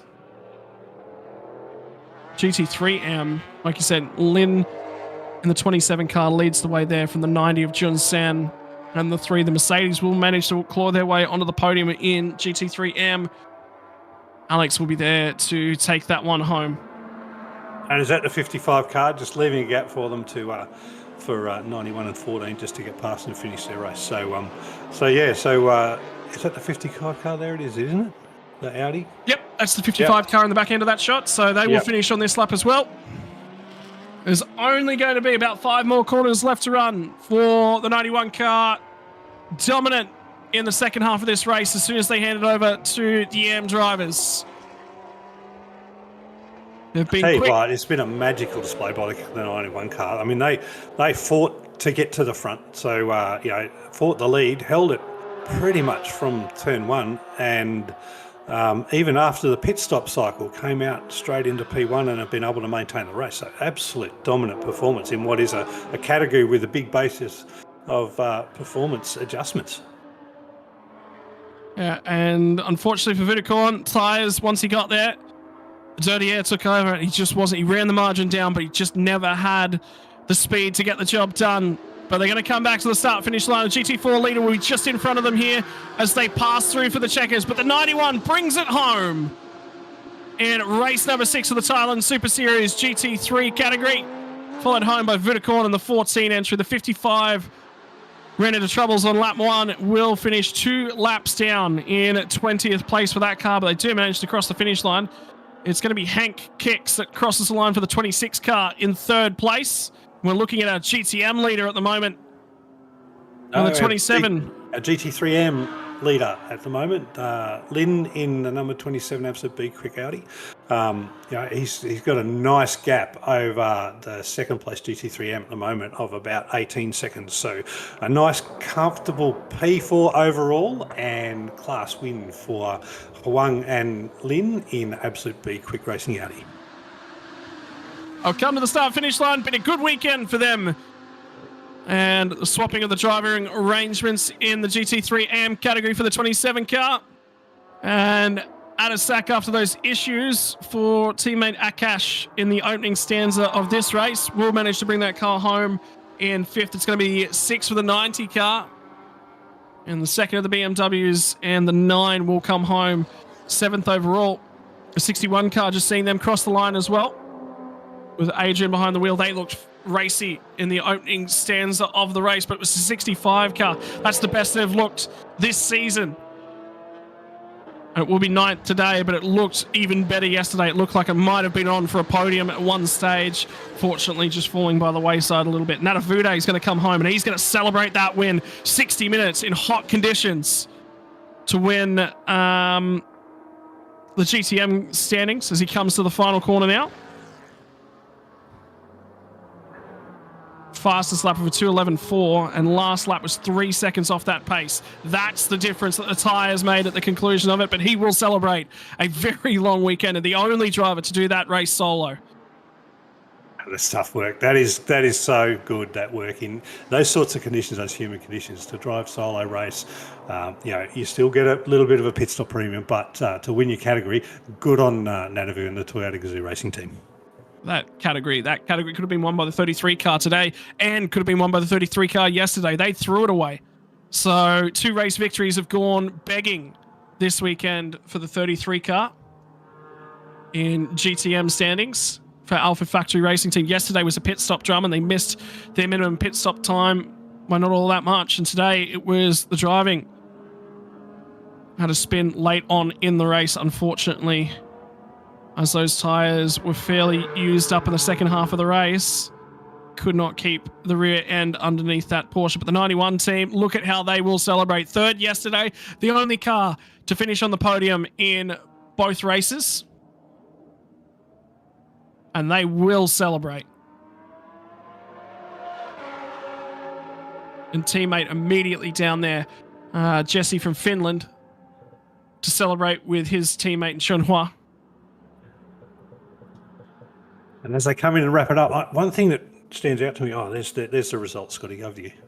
Yeah, so Chunhua Chen and Jesse Krohn take the race victory in race number 6 of the Thailand Super Series GT3 category. Vidakorn and Senapol, a father-son combination for AAS Motorsport, had a great race 6. Hank Kicks drove phenomenally in the back half of that race. Eshin Pierres was under a lot of pressure at the opening of that one. They will round out the podium. Then it's the AM drivers, Lin Hao and Huang Rohan, bring home the class victory ahead of one of the pro drivers in Akash Nandi and Adasak in 5th place. And then 2nd in the AM standings will be the 90 car and the 2nd of the BMWs for GH Team AAI. They've had a great weekend out in terms of the results and standings.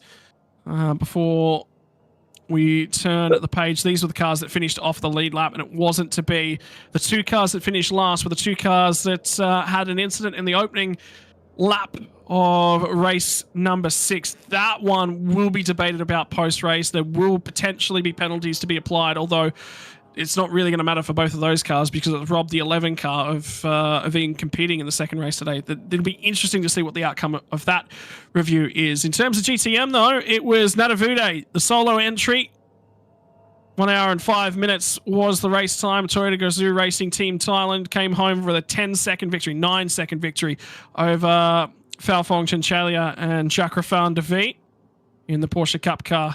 The other drivers finishing off the lead lap just due to being against the GT3 drivers have robbed them drivers of finishing on the lead lap in class. And now for the GT4 results. For B-Quik Absolute Racing, utter dominance in this race, although it was robbed a little bit in terms of things because the 19 car had issues, as did the 99. They rolled off of pit lane and they did 2 laps, and that was as far as they got.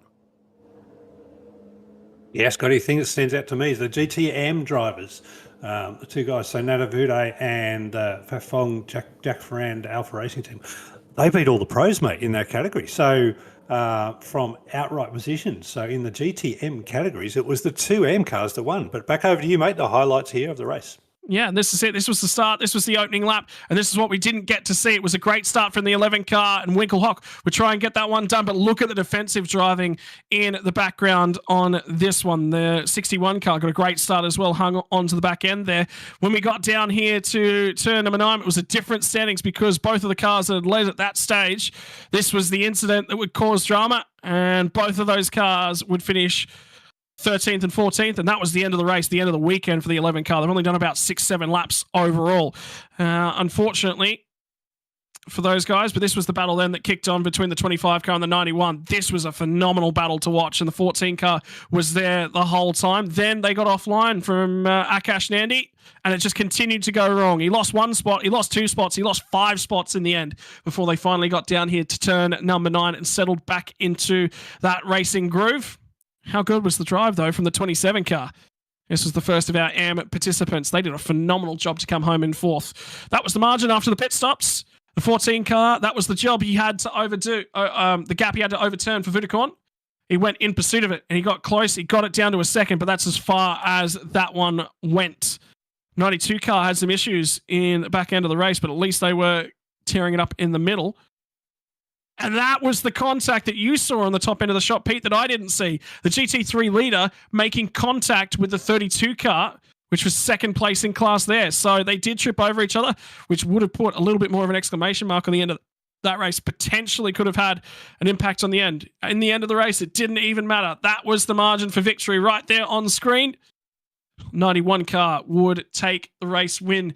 The first showing in the Thailand Super Series for Team AAI. Did a phenomenal job to come home and win that race. 24 car of Nadavude. What a drive. The solo effort. Cannot say enough about that solo effort from Nadavude to win GTMM. And that's just about going to wrap it up, ladies and gentlemen. On behalf of Speed Cafe, Peter Baxter, and myself, Scott Rankin, that has been your weekend of the Thailand Super Series action. That's been the English coverage, and the final round we'll join you for in December. In the meantime, keep an eye on the coverage. These series will be participating in the Formula 1 race weekend at the Singapore Grand Prix. But for now, we'll see you next time. Hope you enjoy your motor racing.